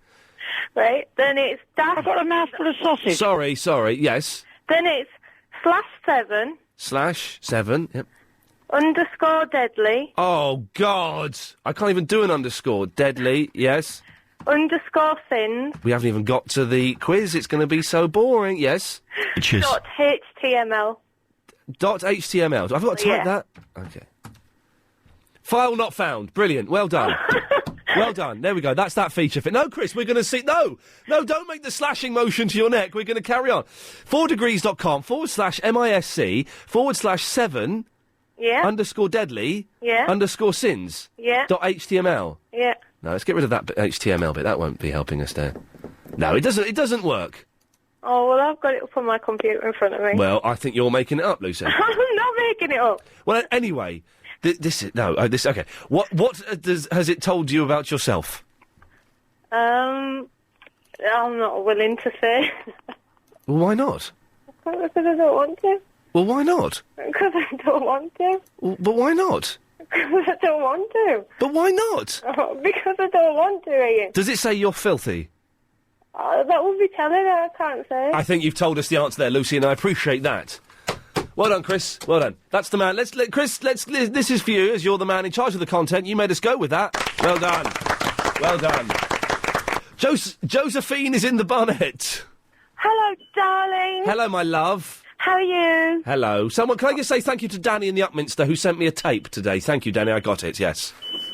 I just want to say I'm really enjoying your show, but I would like to ask What's that noise? Oh, that's... Hold on. Oh, I haven't got my seatbelt on. I've just got to go... Okay, I'm just in the car. I've got to go and pick my son up from the station, but that's my... Hold on, I'll just put my seatbelt on. Okay, hang on. You just hang on a minute, Ian. I'm just putting a seatbelt on and the thing's going to stop. Right, stop now. Are you still there? Yes, I'm here. Go on. I'm right. teasing you because you were making me laugh. I'm sorry about that. Yes. I just want to know how your cat is. Yeah, she's fine. She woke me up today. You know we had another cat in the flat yesterday? No, I didn't hear that. I was woken up at 5:30 yesterday morning by a cat going... in my flat, and I woke up thinking, oh my God, my poor little Velvet... She was on the bed next to me. There was another cat in the flat, and I had to chase it out. How do you get in then? Through the cat flap. Ground floor? Through the cat flap. Okay. Also, I want to thank you because... I'm not finished my cat story, Josephine. Oh, God. Okay. And this morning at 3:30, I was woken up by my cat who toppled over a chest of drawers. Oh. Actually made the whole thing collapse. Oh, my God. Little so-and-so. Terrible. But can I get on to my cat story now, please? I'm parked now on the bus stop. We can't park on a bus stop, Josephine. That's against the law. I'm not really on the bus stop. I'm just nearly on it, but not quite. Are you blocking buses? No. Josephine, let's have your story. Right. After this. As chairman... I got a bigger... sorry, we're talking about cats. Josephine, we're talking about cats when they go to the toilet in their litter tray. And Lady Alex behind the glass has got a new cat. And I was saying, does the cat... male or female, Lady Alex? Pip? Female. Does she hang her bottom over the edge of the litter tray and go over the edge? Yes, of course she does. Chris, who doesn't have cats, saying, oh, get a bigger tray. But they'll still go over the edge. I got a new tray for my mum's cat, and it's got a rim on it, so that the cat, in theory, can't go over the edge of the litter tray. She does. She does. Josephine, let's have your cat story. Oh, why doesn't the cat go in the garden? Well, my cat does. My mum's cat doesn't go out, because she's used to get really badly bitten up, and she's too timid to go out. Okay. Anyway, let's have your cat story. Okay. After I've done this... Oh, come on. This is important. This is £100,000. You were talking about a blooming cat. Is that for me? No, it's not for you. Listen, please, this is very, very important, and if I don't do this, then it's bad news for everybody. Let me know if you think I do this well, Josephine, as well. Okay. Kerry from the Romford is still in the lead on the big quiz with 320 points. If you think you can do better, call 09016 339 973 right now. You could win £100,000. That's 09016 339 973. Of course, costs 40 pence from BT Landline. The big quiz is on Monday to Friday nights from 7. That's great. With Gary King. Well done. He's a great broadcaster. That is the end of it now. I've finished it. Didn't mention his name. I ad-libbed the Gary King bit. His name is not mentioned on there. No, you can't. Of course you know the paper. It's there. OK, Josephine, how did you think I did that? So if Kerry's from Romford, would you call her a Romfordian? Oh, a what? A Romfordian. I would call her a Romfordian, yes. You would? Yes, it's the right word. OK, right. My cat, I've had for 12 years, actually. Oh, dear, I'm sorry. No, he's lovely. Oh, it's still alive, is it? Yes. Oh, but he never, ever drinks water. And I tried. Do you remember you said if you put the water in a different place... Put it in a different room? Yeah, well, I did. I put it in our sitting room by the fireplace. Yeah. And he walked in, strided over to the bowl of water and started lapping. We could not believe it. And I said, Iain Lee told me to do that. Yes. Shall I say who told me to do that? You. No, but who told me? I don't know. It was my boss, Scott Solder. Isn't that amazing? You did it yourself. Well, I did it, but I learnt it from Scott, because my cat never used to drink. She'd always drink the dirty water from next door's sandpit. And Scott told me to do that, and as I do everything... Really good, it works. Everything my boss says, and it works. It does work, doesn't it? Another thing, Ian, if I just may say... Hang on, I mentioned that about 3 months ago. Yeah, I know. I listen to you every day. OK, I like you. I just wanted to say that I saw you on TV on that celebrity soup thing you do. Yeah. And your gym is obviously, you're going to the gym, it's really helping. You look really come quite more on. muscly than you, because you used to look like a bit of a beanpole. You can call me a lanky beanpole, yes. I was a lanky beanpole. I'm filling out a bit, aren't I? You're looking good. Looking buff. Would you, Josephine? Pardon? I say, would you? Would I? You're too young for me. How old are you? Older than you. How old? I'm young, don't I? I'm older than you. You're 32. I'm 39. Oh, God, that's only... I'm going to be 30. That's only 6.5 years. Well, all right then, go on then. Fine. what would your fella say? Well, I don't think he'd like it, actually. Well, we don't need to tell him, do we? How do you know I've got a fella? Ah, Josephine, I know many, many things. What if it comes after this? Should be. That is the way it should be. Now, it's been a good show today. Been a good couple of shows, all in all. This hour we've got the 5:38 Daily Correspondent Update daily at 5:38. That's coming up by the show summary. And then, of course, after 6, we'll take your call straight air, playing Triple M. And we've got an MP3 for you. Well, I can't remember what MP3... Oh, it's a Barry one. Thank you. It's a Barry one, talking about chins, I think, that someone's put to music and edited. It's quite good. Should be good. Alex is in the Gants Hill. Hello, Alex. Hello. Hey, Alex. Oh, did we speak yesterday? Yeah. Ah, now, you were the mumbling chap, weren't you? Yeah. Now, we gave you... So you're basically, let's remind everyone, how old are you, 11? 10. 10 years old, and your mum tells you off for mumbling. Not tells me off, just... Yeah, sort of tells me off. Yeah. But she points out that you're a mumbler. Yeah. And we were dissing mumblers yesterday because no one wants to be a mumbler. You called in for some tips on how not to be a mumbler. We recorded this. Let me just see what this is. Iain Lee on LBC 97.3. That was you at the end of our anti-mumbling lesson. And you sounded very, very good there. You said you'd call me today and let me know what the reaction was to your new way of speaking. How did it go, Alex? I haven't been told off yet. Been told off? No. So, but has your mum said, wow, Alex, you're speaking really clearly? She sort of said, your voice has changed. Your voice has changed? Yeah. So that's good. So she's noticed the difference? Yeah. This is good. And are you doing it as... I know sometimes it's, because you've got to learn a new way of speaking. Sometimes you're going to start mumbling again without really realising. But are you making an effort to enunciate properly and say the words and push them out? Yeah. Good work. And does it feel different? Yeah, it does. Does it make you... I think... I used to mumble when I was very young. I used to be a mumbler. And then I started talking properly. And I think it makes you feel a little bit more confident, doesn't it? Sort of, yeah. Sort of? Yeah.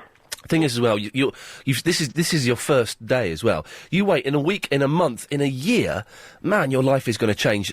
I wouldn't be surprised, don't hold me to this, I wouldn't be surprised if in 1 year's time you are the head of a very big corporation. It's possible, or a millionaire. If I am, I'll phone you back. Well, if you are a millionaire, could I have £100,000? Yeah. You hesitated a bit. Alex, could you do me a favour? Yeah. Could you say, my name is Alex, and I used to be a mumbler, but now I'm not, thanks to the Iain Lee show? My name is Alex, and I used to be a mumbler, but now I'm not, thanks to the Iain Lee show. Alex, you're a legend, mate. Hopefully, give us a call any time you want, OK? Take care, my friend. Bye-bye. There we go. What a nice bloke. And we helped. This show, Iain, it's not very educational. It's dumbing down. What you're doing is you're dumbing down. Well, we're not, because we have made Alex's life bearable. So that's good news. 0870 9090 973 is the phone number. Oh, Jackie's in the Beckenham. Hello, Iain. You've not called for ages. Yeah, I know. I heard you on Clive. Was it last night you spoke to Clive? Yeah. Good. There we go. I just thought I'd say your voice has changed ever so slightly as well. Well, I've been trying to shake off this cold for a long time. That's why my voice hasn't, sort of changed a bit. But your voice sounds higher. Does it? It did then, when you did that. Oh, right. Yeah. What I was going to talk about is the rules, when you go into your opticians to pay your glasses. Yes. When you want benefit and, you're supposed to pay half. Yes. That's the rule, is it? Okay. Yeah, right. But because I'm visually impaired... Yes. I thought we should get discount because we're the ones that have to go through glasses the most times. I would have thought. I would have thought. Don't take this the wrong way. That being visually impaired, your glasses probably need to be stronger, don't they? So you should probably pay more. You're right. You're right there. What's going on?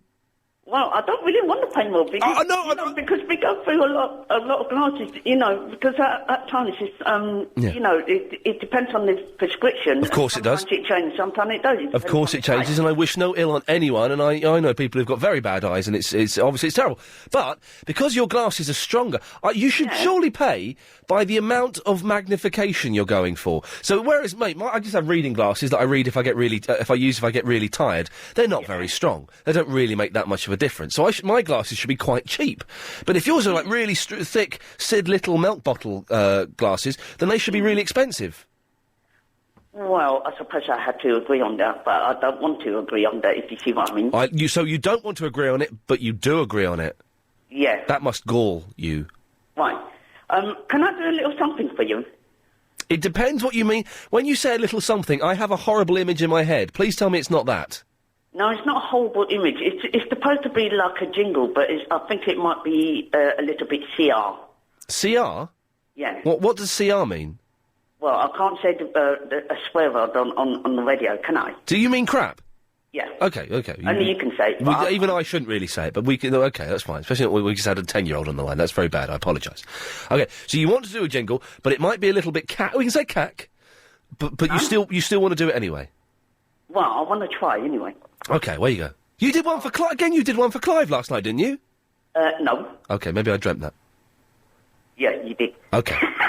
Oh, there we go. What? Let's have it. Oh, sorry. Right. Every day I listen to Iain Lee. Every day I listen to LBC. Every day I listen to Iain Lee. Every day I listen to LBC. That's it. Is that a bit CR?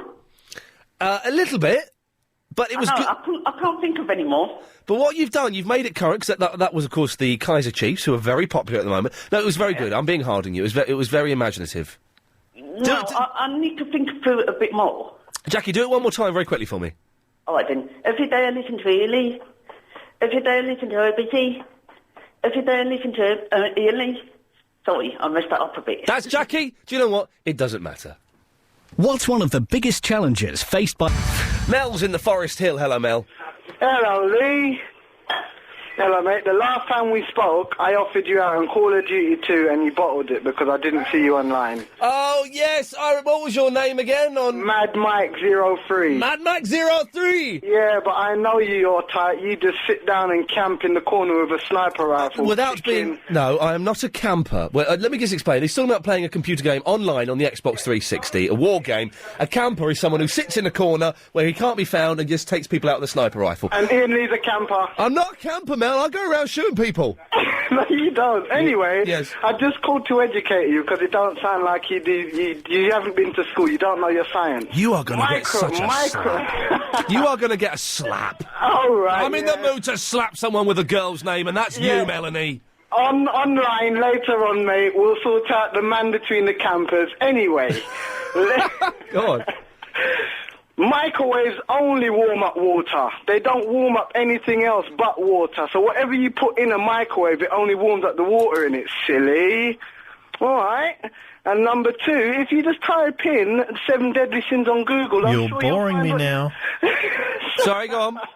I'm sure you'll find what you're looking for. You're boring me now. You're all right. Later on, camper. You're boring me now. I will see you later online. You're boring me now. You're boring me now. You're boring me now. You're boring me now. You're boring me now. Oh, gosh. Anyway, I'll see you later. Bye. You're boring me now. You're boring me now. You're boring me now. I think he's gone. We can reset the alarm. Hang on, let's just reset the alarm here. Done. Mandy's on the motorway 25. Mandy, you're not a bloke, are you? All right, Ian. Hey! I don't know. No, I'm not a bloke, no. I'm Mandy on the M25. Mandy's a good name. Mandy's a solid name. I like Mandy. Yeah, but it's not going to be too good when I'm in my 90s. It's not really going to suit me, is it, don't you think? Nanny Mandy? Yeah, Nanny Mandy. Nanny Mandy, Nanny Mandy, and it will like because Nanny McPhee. because it will to a 3-year-old. Nanny Mandy is going to become like one word, and they won't know what. It'll only when they get to 8 they go, oh, it means Nanny Mandy. Yeah. Now I'm going to start a band called Nanny Mandy. Yeah, that's a cool name. Nanny Mandy. Nanny Mandy. Nanny Mandy. Anyway, we're joking, Yeah, but we we mean it. digress. Yes, we digress. Hello. Hello. Nanny Mandy. Oh dear, Ian. You know, you had a cat that came in your house the other day at 5 o'clock going. Oh, this fat black and white cat that keeps bullying my little girl. Yeah. Yeah, well, I was just going to say, be careful, because that happened to us. And chances are that wasn't the first time the cat came in and won't be the last. Uh-oh. And what you've got to look out for is if it's a tom and it's still got its testicles, gadang woohoos Yes. in Yes. place, Yes. then it could be spraying over your house. Spraying what? Wee-wee. Oh, wee-wee. Oh, that's not so bad. Okay, so not, so definitely... Well, it is. Well, I'd rather wee-wee than it's... I'm going to... Oh, it's yeah, You know. okay. No, I know what you mean, but that can be quite bad. If it does it up your sofa or anything like that, it's quite hard to get out. Now, there are young people listening, so we have to be very careful how we discuss Sorry, this. yeah, But I have never seen a tomcat's gadang woohoos. Are they obviously there? They are, unless it's a long-haired cat. You should be able to see as it's walking past. As it's Do male sailing up. cats carry? Do they pack? Yeah, they Yeah, they do actually. Wow. Okay. Well, yeah. I'm not. I think it is a tomcat, but I've never seen him up close, and I've certainly not noticed a gadang. But but what is the noise? You know the noise I mean? It goes. Yeah. Caterwauling. That's a horny noise, isn't it? That Yeah, cat wants my velvet. That cat wants your velvet. That's called a caterwauling, Wow. and it's. How do I it's a stop horny it? noise. How do I stop it coming into the flat? Because it's been doing it quite a lot, but it's been coming up the stairs at the back of the flat. And what it will do quite often, and it's not fun. Well, it is funny, is that my cat will come in through the cat flap, and she'll sit there looking at the cat flap, and the other cat will be outside, and he'll be like punching the cat flap, so it. Try and get in. Well, no, not trying to get in, just so it flaps a lot. Oh, sounds mental. And what does your cat? Does she look frightened? She looks terrified, bless her. She's Yeah. quite timid anyway, so she doesn't really stand her ground. No, and that's not good because she might start doing her little messages everywhere. Oh, as no. a sort of form of protest. Oh, my dirty protest. Honestly, it's serious. We had the only way we could get around it was by getting one of those electronic cat flaps and putting a collar round. Now, this is another problem, you see. Velvet doesn't wear a collar. No, well, my cat didn't wear a collar for 12 years, but does now. And She won't wear it. We've put collars on her before, and Yeah. she'll wear them for about 3 or 4 days, and then it'll be gone. And what she does, she's done this with 3 collars. She climbs trees, and she hooks them on branches, and then jumps off the tree. Oh, dear. Oh, no, well... So I'm worried she's going to hang herself. Yeah, exactly. Yeah. Well, there's not a lot you can... The other thing you can do is turn your cat flap so that they can come in only, Right. then wait for it to come in, then go down and terrorise it a bit, squirt it with water, don't hurt it, Yes. but just give it, put the frighteners on it a little Yeah, bit. good- I tried that with one cat. Good idea, have a scared cat in my house and then shoot it. Yeah, shoot it and then it won't come back. Or, failing that, take it on a little journey somewhere. Oh, Mandy, I'm not going to I'm not taking any cats for a long drive anywhere. Not nice, but it is a worry. I don't know. I don't think it's got gadang woohoos, but who would know? I'm not going to study a cat that closely. Not again. Debbie's in the Chingfordian. Oh, in the Chingfordian. Hello, Debbie. Listen, don't give me a hard time, because first time I've done this on the radio. Well, I'm not giving you a hard time. Right, You're giving me a hard time. I'm warning you. But why? No, but you're a Chingfordian, aren't you? Right, listen, the reason I phoned up... Oh, dear. Like, serious. Yes. On my way home from work, right? Yeah. You say it's quite serious. I am being serious. But we don't do serious things. Am I on the radio? Yeah. Oh, my God. It's terrifying, isn't it? Now you know. Are you more terrified than you were 10 seconds ago? No, I was terrified then. I'm terrified. This is serious. I'm terrified because I've got no idea where this is going to go. Right, go on. On my way home from work, Go on. right? Yeah. Police car, I'm at the red traffic lights, right? And the police car comes up. Yes. So I think, it might be an emergency. Could be. They generally are. Yeah, so I'll pull forward. Yeah. Across the red traffic light. Oh. So the police car can get through. Yes, you shouldn't do that. Well, I don't know. We shouldn't have done it. Okay, fine. This is a Nick Ferris thing. But I'll pull through the okay. red traffic light. You're there. You've done it. Yes. The police car comes through. Yes. So then I think, I'm in the middle of the junction. I better go across anyway. Yeah. So I go across the junction. Yeah. Drive up a little bit. Yeah. And he's turned off his siren. Uh-oh. And it's happened to me before with a ambulance. Yeah. I've come up to traffic lights. Right. It's the second time it's happened to me. I come up to traffic lights. Yeah. Are you coming up to traffic lights? Yeah, the second Right. time. Second time. The other time. Come up to traffic Come up to lights. traffic lights. Ambulance behind me. He's like plodding along. So you All go of a sudden- through. All of a sudden, he's put his siren on. All of a sudden, coming through the traffic lights. He's got to get. He's coming through the traffic lights. Huh? With the siren's on. Yeah. All of a sudden, he's coming through the traffic all lights. All I'm saying is, Yes. how many people have seen that as soon as they come to traffic lights, they put their sirens on, and then once they get through the lights, they turn them off. Yeah. I've never seen it. It doesn't happen. well, it's like that. Today is the second time it's happened to me, and I was like, well, you know, why should I do it then? Why should I go through traffic lights? Debbie, I haven't got a clue. If you've just missed that bit of Iain Lee Wireless Show... I don't think that's ever happened, has it? Not to dwell too long on that point, but the police car is approaching the lights, and it puts on the siren, then gets through the lights, and then turns it off? I don't think they're allowed to do that. I may be wrong. Anyway, let's not go any further. We've got another hour of the show, the last half hour of the show proper. If you want to give us a call, 0870 9090 973. We were kind of talking about rules, but it seems to have gone a little bit random, so I'm guessing kind of anything goes. Here's the news. The show. Just looking at Clive Ball's page on the LBC website. It's well worth having a look. Look at Max Churchill. What's that picture? It's like, is that him recording an opera or something? Max Churchill entertains you through the night in the early hours of Monday to Thursday mornings with a show where you will hear many shades of opinions. Shades of opinions? Yeah, I know, but we need to get some more photos on our page. Yeah, we'll do some more. Peter's on the motorway 25 near the Chelmsford. Hello, I'm bored out of my head. I'm in the traffic you just reported about. I'm so bored, Ian. What can we do to entertain you? I don't know. I don't know. Do you want to hear a bit of music? No, go on then.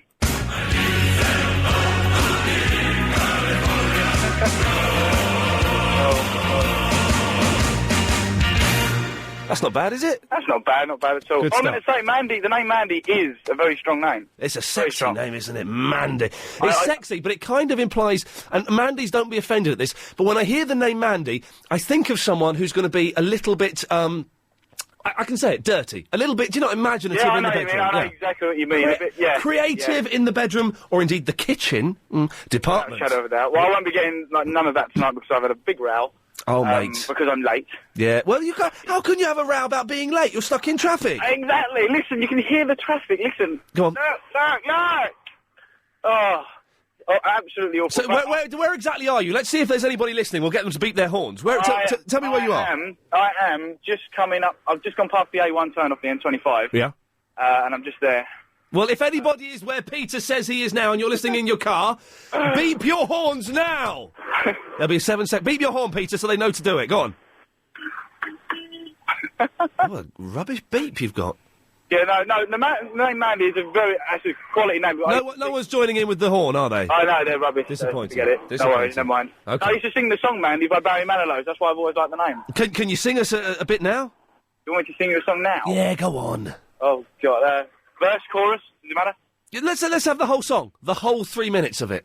Oh, okay, I'll give it, okay. I remember all my life, it raining down as cold as ice. Shadows of a man, a face through a window, crying in the night. The night goes into days, just another day. I'm loving it. Go on. Happy people pass my way. This guy can sing. Looking in her eyes, I see a memory I've never realized. How happy you made me, oh Mandy. Well, you came and you gave without taking. Come on, and I'll give you my heart. That's my karaoke song, is Mandy. My karaoke song. I haven't been to karaoke for 8 years. 8 years? 8 years. Well, no, maybe 2 years, actually. 2 years, all right. Yes, so you're stuck in traffic, you're in trouble with your girlfriend, you ain't going to get no love, and you're bored. Bored out my head. And, I'm going out with an older woman. What do you think, Ian? I'm jealous of you. How old are you? I'm 23. Oh, yeah, and how old is she? She's 29. Oh, That's not that much old. I suppose at Well, it's 23... 6.5 years, what you said earlier about the lady who was 39 and you're 32. Yeah, I don't think... When you're that age, I suppose that's quite... When I was 23, I went out with a 32-year-old. And they're right in their prime then, aren't they? Oh, God, can I just say, she was lovely. She was a lovely... I won't embarrass her by mentioning her name. She was lovely. She was proper nice, as they say. She was indeed proper nice, as they say. Well. So how long... It won't last, though. You know that, don't you? Oh, of course it will. I'm engaged. Yeah, don't mean anything. How long have you been going out with her? About 8 months. 8 months and you're engaged? Yeah, I do love her. Yeah, I'm sure you do, but she's a psycho. She's a psycho? Because she's older than you and she's already tricked you into getting engaged. Peter, I've got to go. It's 5:38. It's time for the Daily 5:38 Daily. Tom, the Clive Ball correspondent, says Clive has recently changed his photo on the LBC website. To view this new arty picture, go to the LBC website and go to the Clive Ball page. Stay cool. Afternoon, it's Dave, Ian's longest staff correspondent. Did you know that the world's longest roller coaster ride by an American guy lasted for 8 days, approximately 192 hours? And before I go, I would like to play you something. It's not for Ian, not for the correspondents, but for Anna Raven.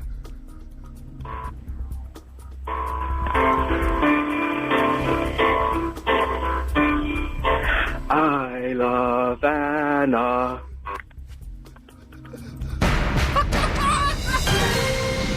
Oh, dearie me. In all of that, I've picked up the wrong correspondent update. I've done this before, but I'll do it again. It's from Vicky, the platypus correspondent. The platypus bill is a finely tuned instrument with approximately 850,000 electrical and tactical receptors. Hello? Oh, Ian. Hello, am I speaking to Ian Lee? Hello? Hi, is that Ian? Can I apologise for having this... I've read that platypus correspondent update before, and I apologise for that, but well done. We will be getting rid of 2 correspondents tomorrow. Some have been good, some have been disappointing. It's going to be quite easy to get rid of 2 of them. Ron is in the Lewisham. Hello, Ron. Hello, Ian. Wow, I'm from Ian. Wow! Yeah! All right, Ian. Yeah. You still doing your boxing?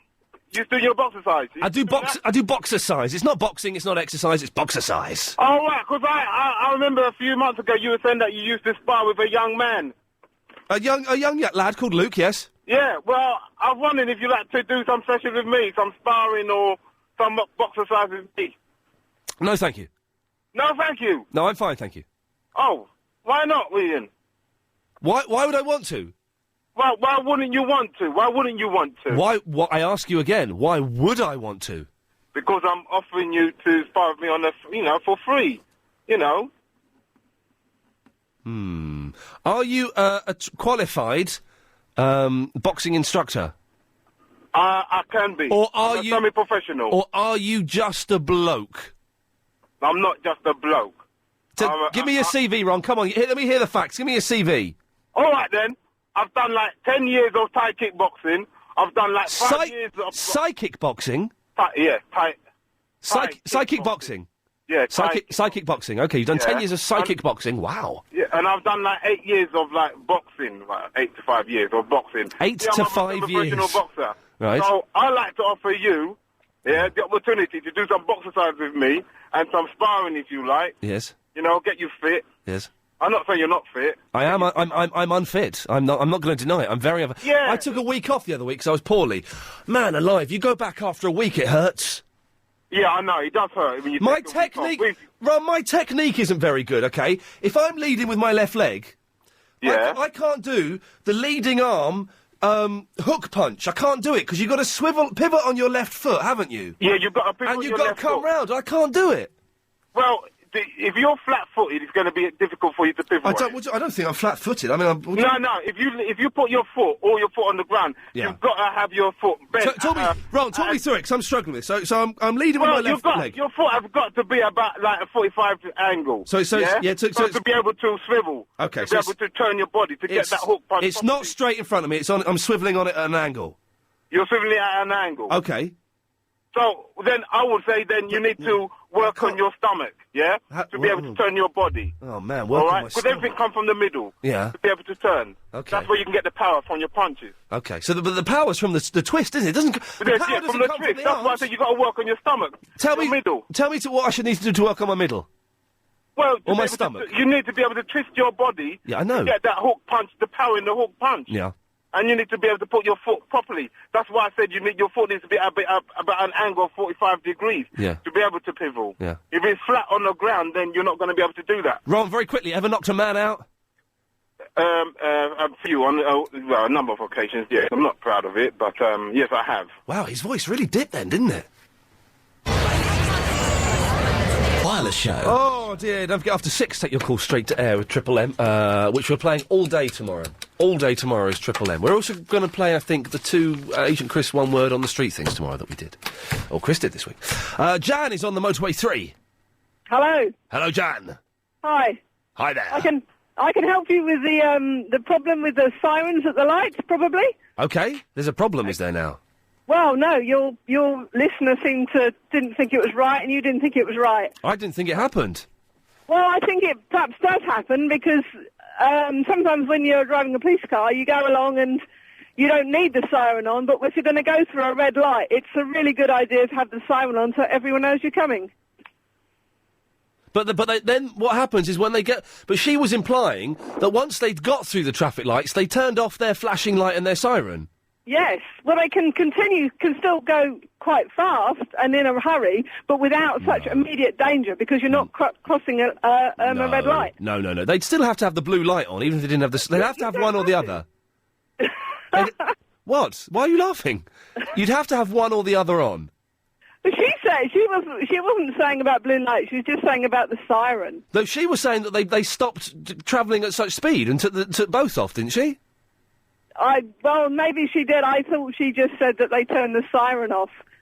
I thought the implication was that they'd come up to you with the lights and the siren, they'd go through the traffic lights, and then they'd switch everything off as if nothing had happened. Well, I know that I know that they turn the siren off. They don't have the siren going all the time. I've seen that happen. Right. Well, okay. Maybe I misheard. That was one thing I was phoning for. The other thing, I can possibly help you with your cat problem. Oh, bring it on. The evil fat cat that comes into my flat and bullies my little girl. Well, kind of. No, it's the bum over the litter tray problem. Oh, okay. Yes. Good. Okay. Instead of going to a pet shop and buying a normal bog standard cat box. Yes. If you go to Tesco's or a hardware shop and buy a stackable plastic box, you know, like that you keep files in or something like that. I know where this is going. Yeah, go on. The cat, it works perfectly because the cat can still get in it because it's only like 8 inches high. But it's too high for it to hang its bum over the edge. Exactly. Genius. And it's too high when it scratches the litter to cover up its business. Yes.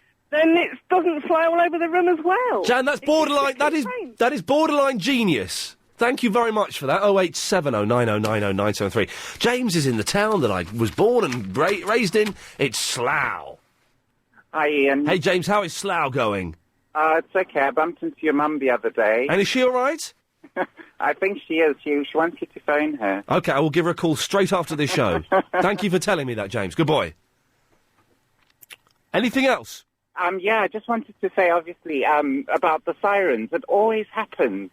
They come up, whenever they come up to, like, an intersection or a roundabout, they do put it on. Yes. And then, as they pass, because there's nobody in front of them, they switch it off because there won't be a need to have the siren on. But they keep the blue lights on. Yeah, they keep the flashing lights Maybe I misheard. Maybe because I wasn't really listening to that woman because she was quite dull. But maybe that is the case. that was what she was talking about. But you know that if a police car comes up to you and you're at the front of the traffic lights and it's red, if you go through that traffic, this is an issue. If you go through that traffic light, you'll get in trouble still. If there's a camera, you'll still get a fine. You would, but there's no need to go through. You can just pull off to the side. You can go in front of the line and just pull off so they can pass. But if that camera catches you pulling off, you'll still get a fine. But the camera only actually passes if you go past the halfway mark, because that's where it's set. But suppose I don't know. I'm confused. But if you're right at the front of the traffic lights. Okay, it's you. Then it's traffic lights. A police car comes up behind you. He can't go around you. So you can either stay there and wait till the lights turn green. But at the end of the day, the police cop has right of precedence over any light. So, for example, yeah, but you don't. There's a traffic light and there's a traffic cop. Yeah, this is good. I know this. Guiding traffic. Yeah. He can actually override the lights because he is there. Yeah, but you can't, James. So if you go through those lights... behind you is giving you the authority No, not at all, he's not. This is a proper issue, and I can do this because I know the facts on this. He can't. If you go through the lights and the camera takes the picture, you will get fined for it. Whether there was an ambulance, a police car, or anything blue lighting you. The picture might be taken, but you will go to court, James, you will get a fine. It's the law. Even if there was a police car blue lighting you, it's the law. Okay, can I play an MP3? Did I win that? No, you didn't. But I think you'd win in any court of law because the police car. You wouldn't, James. What the light says. James, you wouldn't win in any court of law. It's been in the paper recently. You wouldn't win. You still get in trouble. You still have to pay the fine. So you're saying if it was an ambulance and then that person should stay then, and yes, then the person. Honestly, sick, this is the person who's sick might die. Yeah, I know. What I'm saying is, you have the decision whether to go through that traffic light or not. They can't make you. If you do go through that traffic light and it's red, and your picture gets taken by the camera above the light, you will get a fine for it.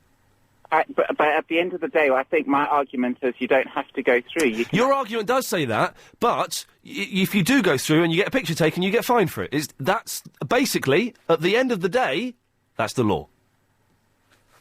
It's the law, but the law also states if there's a traffic person... God, this is so boring. ...override whatever the robot is saying, whether it's James, a red light or... Clear some lines, because I want some people to back me up on this.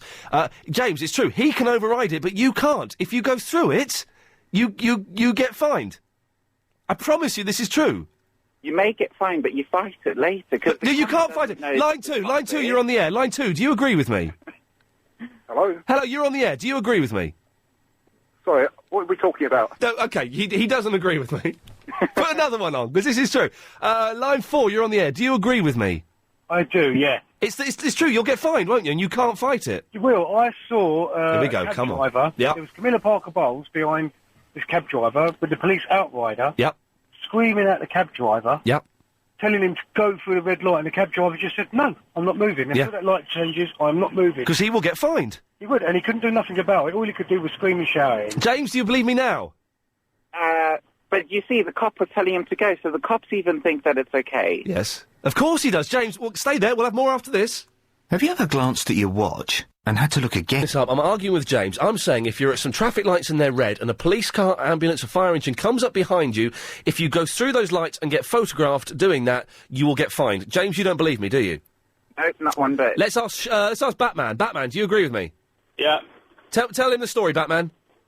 The law states that if a police come up behind you, you shouldn't go through the lights. You've just got to sit there, wait for the lights to change. But if the lights are broken, they can always override them and send you through them. Batman, thank you very much. James, do you believe it now? No, not at all. How about if a man called Shirley tells you? Shirley? Shirley? This is Tony. Tony, sorry, I do apologise. Tony, do you agree? I'm right, aren't I? Hello, mate. I've actually just missed a couple of minutes or so because I'm listening on my phone. Right, the red light scenario. Yes. You can go through a red traffic light when directed by a police constable in uniform or a traffic warden. They have to be on junction duty. You can't go through just because there's a police car behind you because they can't control the other cars in the junction. James, you can't argue with Tony. You can't argue with that. No, you can't. But at the end of the day, you say when there's he is temporarily on duty at that junction because he is behind you with the siren. He is controlling the other traffic. He's not. He's not controlling any traffic. His sirens and blue lights are purely to facilitate his way through the traffic and nobody else's. It is just a warning device for everybody else that he's coming through. It doesn't warn anybody of other cars. And the trouble is with that is that if you do it, you will get fined. And it has been done in court. Somebody has been prosecuted for it. And also, if a police car makes you go through a red junction and you have an accident, it's down to that police driver. It's his fault for causing the accident, even though you went through. James, do you buy it now? No, because, okay, say, for example, the rule is when you hear a traffic siren, James! either stop your vehicle... James, you don't know what the rule is. The rule has been explained to you 4 times by 4 different people. Anyway, if you missed the show, it would sound like this. I have never seen a tomcat's gadang woohoos. That's why have you been an expert on Chingford? Simon, why are you so upset that there's a bit of information you didn't know? It's so cold out there, I can't believe it. Yeah, Katie's going Irish then. Yes, I've heard that it is a very competitive and very good thing. Yeah, it'd be good if she was making the money that Michael Flatley makes. Oh yes, Yeah. maybe I mean they're going to need more and more dancers over the years, aren't they? It was horrendous. The weather was horrendous this morning. And it's freezing cold. Every day I listen to Iain Lee. Every day I listen to LBC. That's it. Is that a bit CR? We've got to pay 10p for a glass of water. Oh, Dave! There we go, that's the show. My gift to you, London. Enjoy.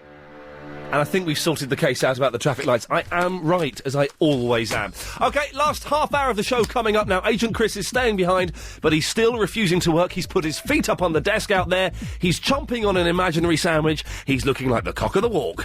If you want to get... It's a phrase. It's an acceptable phrase. 0870 9090 973 is the telephone number. We're playing Triple M. Mix Mental Mayhem. It's where you come straight to air. You ring. You don't speak to Chris. You don't speak to anyone. You just come straight on the radio. There's some rules which I'll explain after 6 o'clock. We've also got an MP3 to play that someone has sent in. It's a reworking of, I think it's Barry from the Watford, talking about a lady's chin. It's the last 30 minutes of the show. Some say it's the best, some say it's the worst. Don't like phone calls being screened. Tomorrow's show isn't for you, because we're going to do Triple M for 3.5 hours. It's not lazy, it's brave. That's why Chris is so annoyed that Helen behind the glass and I kind of railroaded him a little bit into doing it. And he's trying, this week he's been coming up with, well, I'll tell you what, if you don't do Triple M all day Friday, I'll let you do this. Yeah, not interested? Yeah, I'll buy you a nice dinner. I'm not interested. I'll buy you a nice top. So that's tomorrow, but today it's Triple M, it's the last 30 minutes of the show. There's the rules are very simple. You dial up 0870 9090 973. If you're trying to dial now, and it's not ringing, all the lines are busy, so keep trying. Do it on reader. There's a 7-second delay when you come on the radio, so if you swear or say something very, very naughty, we hear it before it goes out on the air, and we can dump that little bit of radio. So it'll never get broadcast, and you'll be blacklisted from calling the station ever again. So, probably not worth it. I'm kind of thinking. If you're going to have your radio on, make sure that as soon as you hear my voice on the phone, you switch the radio off or get out of the room. Simple as that. This is how it works. Let's go to line 1, you're on the air. I've got a gag. I've just realised it's rubbish. Permission to pull out, sir. Permission granted. 0870 9090 973. That was good. Line 2 is on the radio.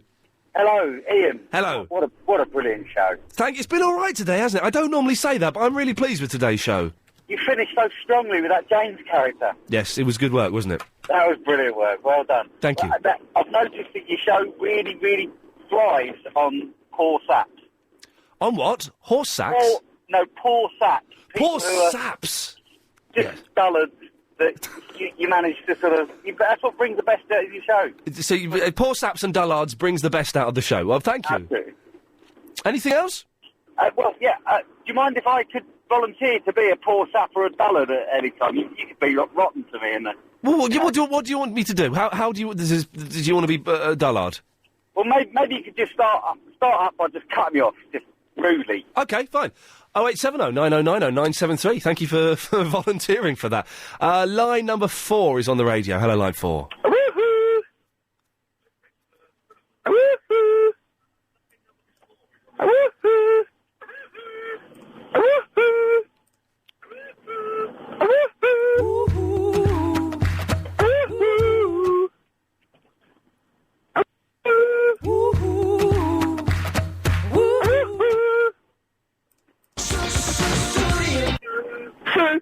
Something. Something.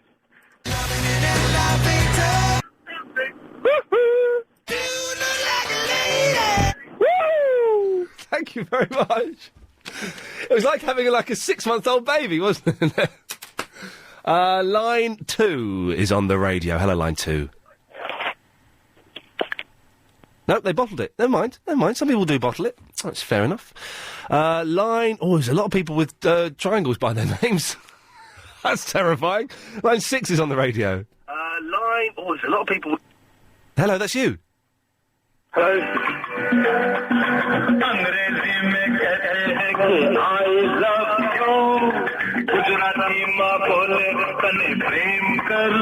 Thank you very much for that. Line number... I do like my Bollywood songs and my Hindi songs. Line 2 is on the air. Tax rebate. Thank you very much. Yes, I did. Line number 7 is on the radio. Hello, line 7. From 1987, it's My Two Dads. I used to like My Two Dads. Greg Evigan, the guy from BJ and the Bear, and some other guy. Okay. And Davy Jones from the Monkees was in it quite a lot, which is why I used to watch it. What it was, this girl had 2 dads. One was like a hippie, like a beatnik hippie, and one was like a businessman, a bit of a straight. No, they weren't gay. No, they were both heterosexual, very heterosexual. There's a lot of loving going on. No, that would be inappropriate, surely, wouldn't it? In 1992. Thank you very much for that. It's good, Mighty. It wasn't good, Mighty Dad. It was rubbish, but it was all right. Line 7 is on the air. I win. The number you are calling is unavailable. Please replace your handset and try again. Please replace your handset and try again. Please replace your handset and try again. I won, you laughed. That was rubbish. Come on, that was only 3 attempts and then you started giggling. Line 2 is on. Oh no, line 2's bottling. A lot of people bottling it today. I think they're phoning in just to see whether we actually do take calls straight to air. Which is fine. Line 4's on the air. Hiya, mate. I was just wondering if you got my email earlier. Let me just have a little look. I can't find it. What was? All right, mate. I'll give you the basic premise. It said, I think you should be knighted for your services to comedy, because I think you're a genius. Also, have you noticed at the end of your show, voiceover man, when he says idiot, he says, idiot. Voiceover man says what? Because I don't listen to the bit at the end of the show. What, he gives out a warning just, saying that the show isn't regulated by the bosses. No, he doesn't. Well, what's he been saying? He calls you a swear word. Does he? Yeah. Haven't you heard it? He calls you a swear word, and then he says, he is an idiot. I hope the bosses hurry up and figure out how rubbish he is. Does he really say that's his Nigel, the voiceover man? Yeah, that's what he Agent said. Chris, is this true? Have you heard this? I did not know this. Thank you very much for that tip. By the way, Ben. Yeah? You're still banned. Line number... I did not notice that. I'll listen to that tonight. I'll be LBC'd off if he does. Line 2 is on the air. Sensational. Thank you very much. Oh, we got time for one more, I think, haven't we, before the news? Let's go to line number 5 is on the air. Mr. Lee. Hello. How you doing? I'm fine. We've got 20 seconds. Okay, I just wanted to quickly chat about your cat litter problem. Yes? I didn't catch what the problem was earlier, but there's something about a bum hanging over the edge, is that right? That's correct, yes. Have you thought about the litter trays that actually have a lid? Yes, but they still hang over the edge. How is that possible? I've got no idea. Cats are amazing creatures. Playing Triple M, 0870 90 90 973. Let's take a couple of calls, then we'll do the MP3, shall we? Let's go to line number 2. Line 2, you're live on the radio. Hello? Hello, line 2. Yeah, it's Singh. Can I just say to the listeners listening at home now, you are listening to a prank call to the Iain Lee Afternoon Wireless Show from Gurdeep Singh. He will either tell us a joke about a man who stole a calendar and got 12 months, or he'll mention something about Pizza A Go-Go, then make a funny noise before hanging up. Singh, away you go. Hello? Hello, Singh, you're on the radio. I just had to say, every time I call you, this is not a prank call. This is a prank call. No, it's not a prank call. This is a prank call. Don't worry. He'll tell us a joke about a calendar, ask for Pizza A Go-Go, then make a funny noise and hang up. This is going to be a lot of fun. Away you go, Singh. Hello, yeah, I like LBC and that, yeah, but this ain't a prank call. Okay, it's a good prank call so far. What can we do for you? What's your stunt today?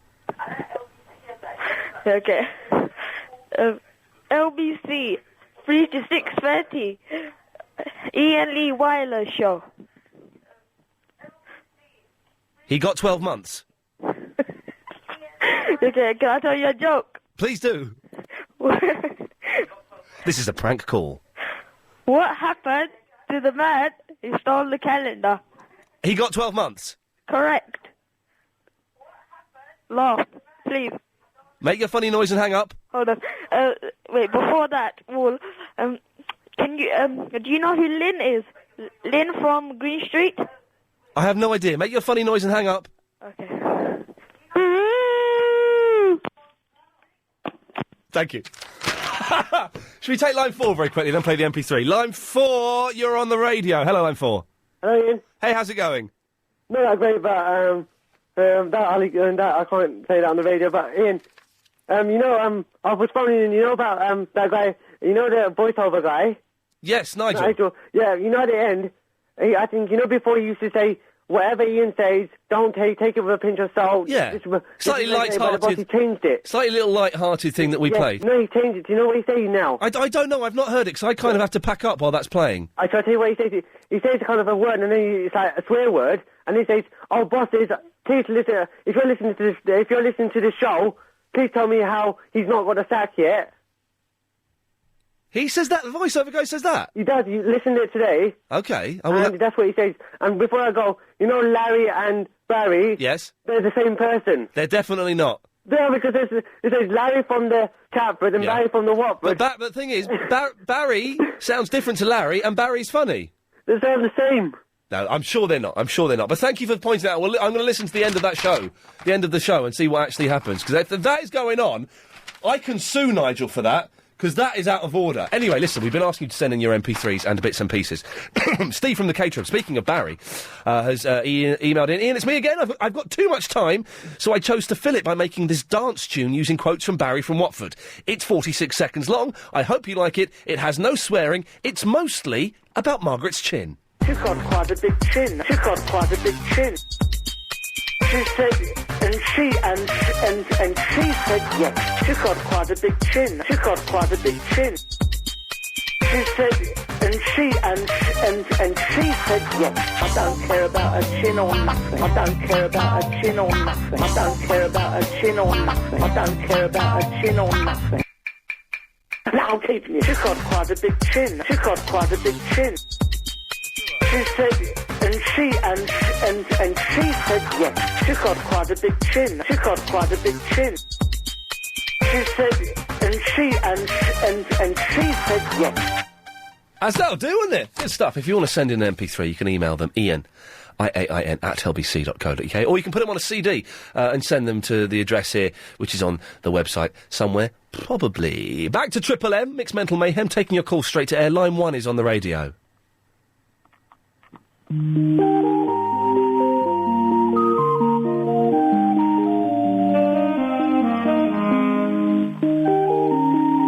This is nice, isn't it? I will be genuinely annoyed if Nigel has changed that ending and has recorded something rude. I'm going to be listening tonight at the end of the show. We've got 5 minutes left. I'm going to be paying close attention to that.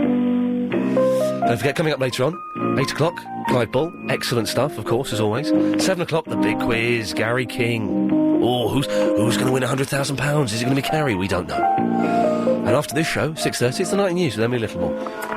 Through there. Oh, he put the phone down. I was using that as a good bed. What are you do? How rude. I think he thought he'd been cut off and wouldn't have lasted the 40 seconds that he did. Line 3 is on the radio. Hello. Hello, that's you. Yes, this is me. Hello. First time calling. Wanted to say I love the show. Thank you. Used to listen to BBC London, and I think that's good, obviously, because it's the BBC, but it's really rubbish, and you're the best. Very kind of you to say so. Thank you very much. Well, I'm glad that we've stolen something from them. Line 6 is on the air. Iain Lee rocks.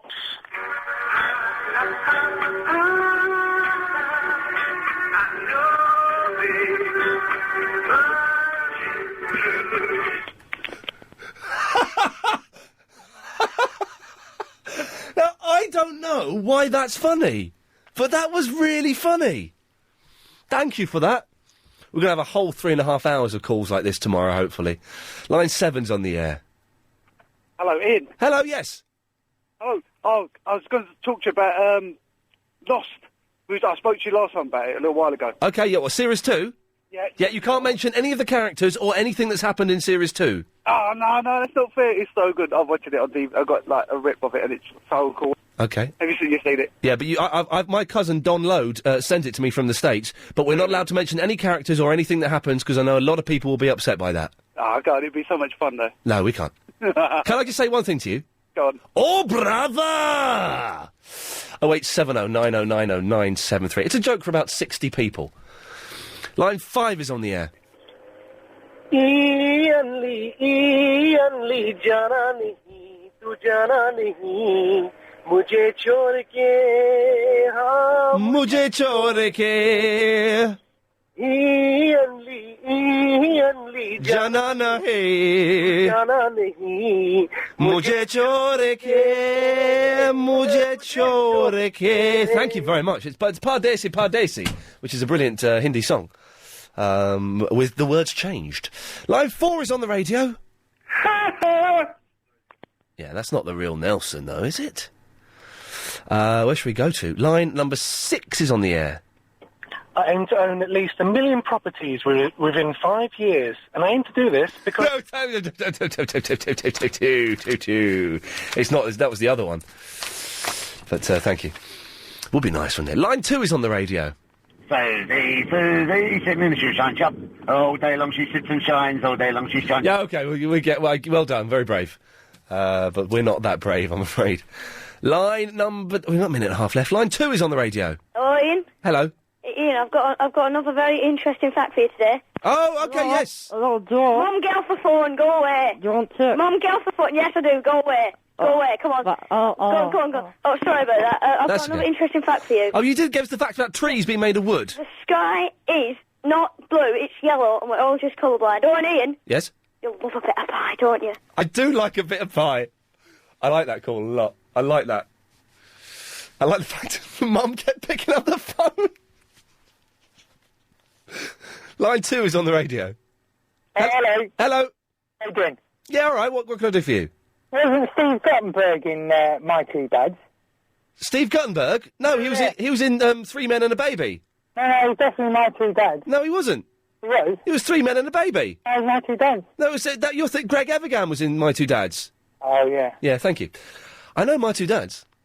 We can get one more in, can't we? I think if we go to line 4. Hello, line 4, you're on the air?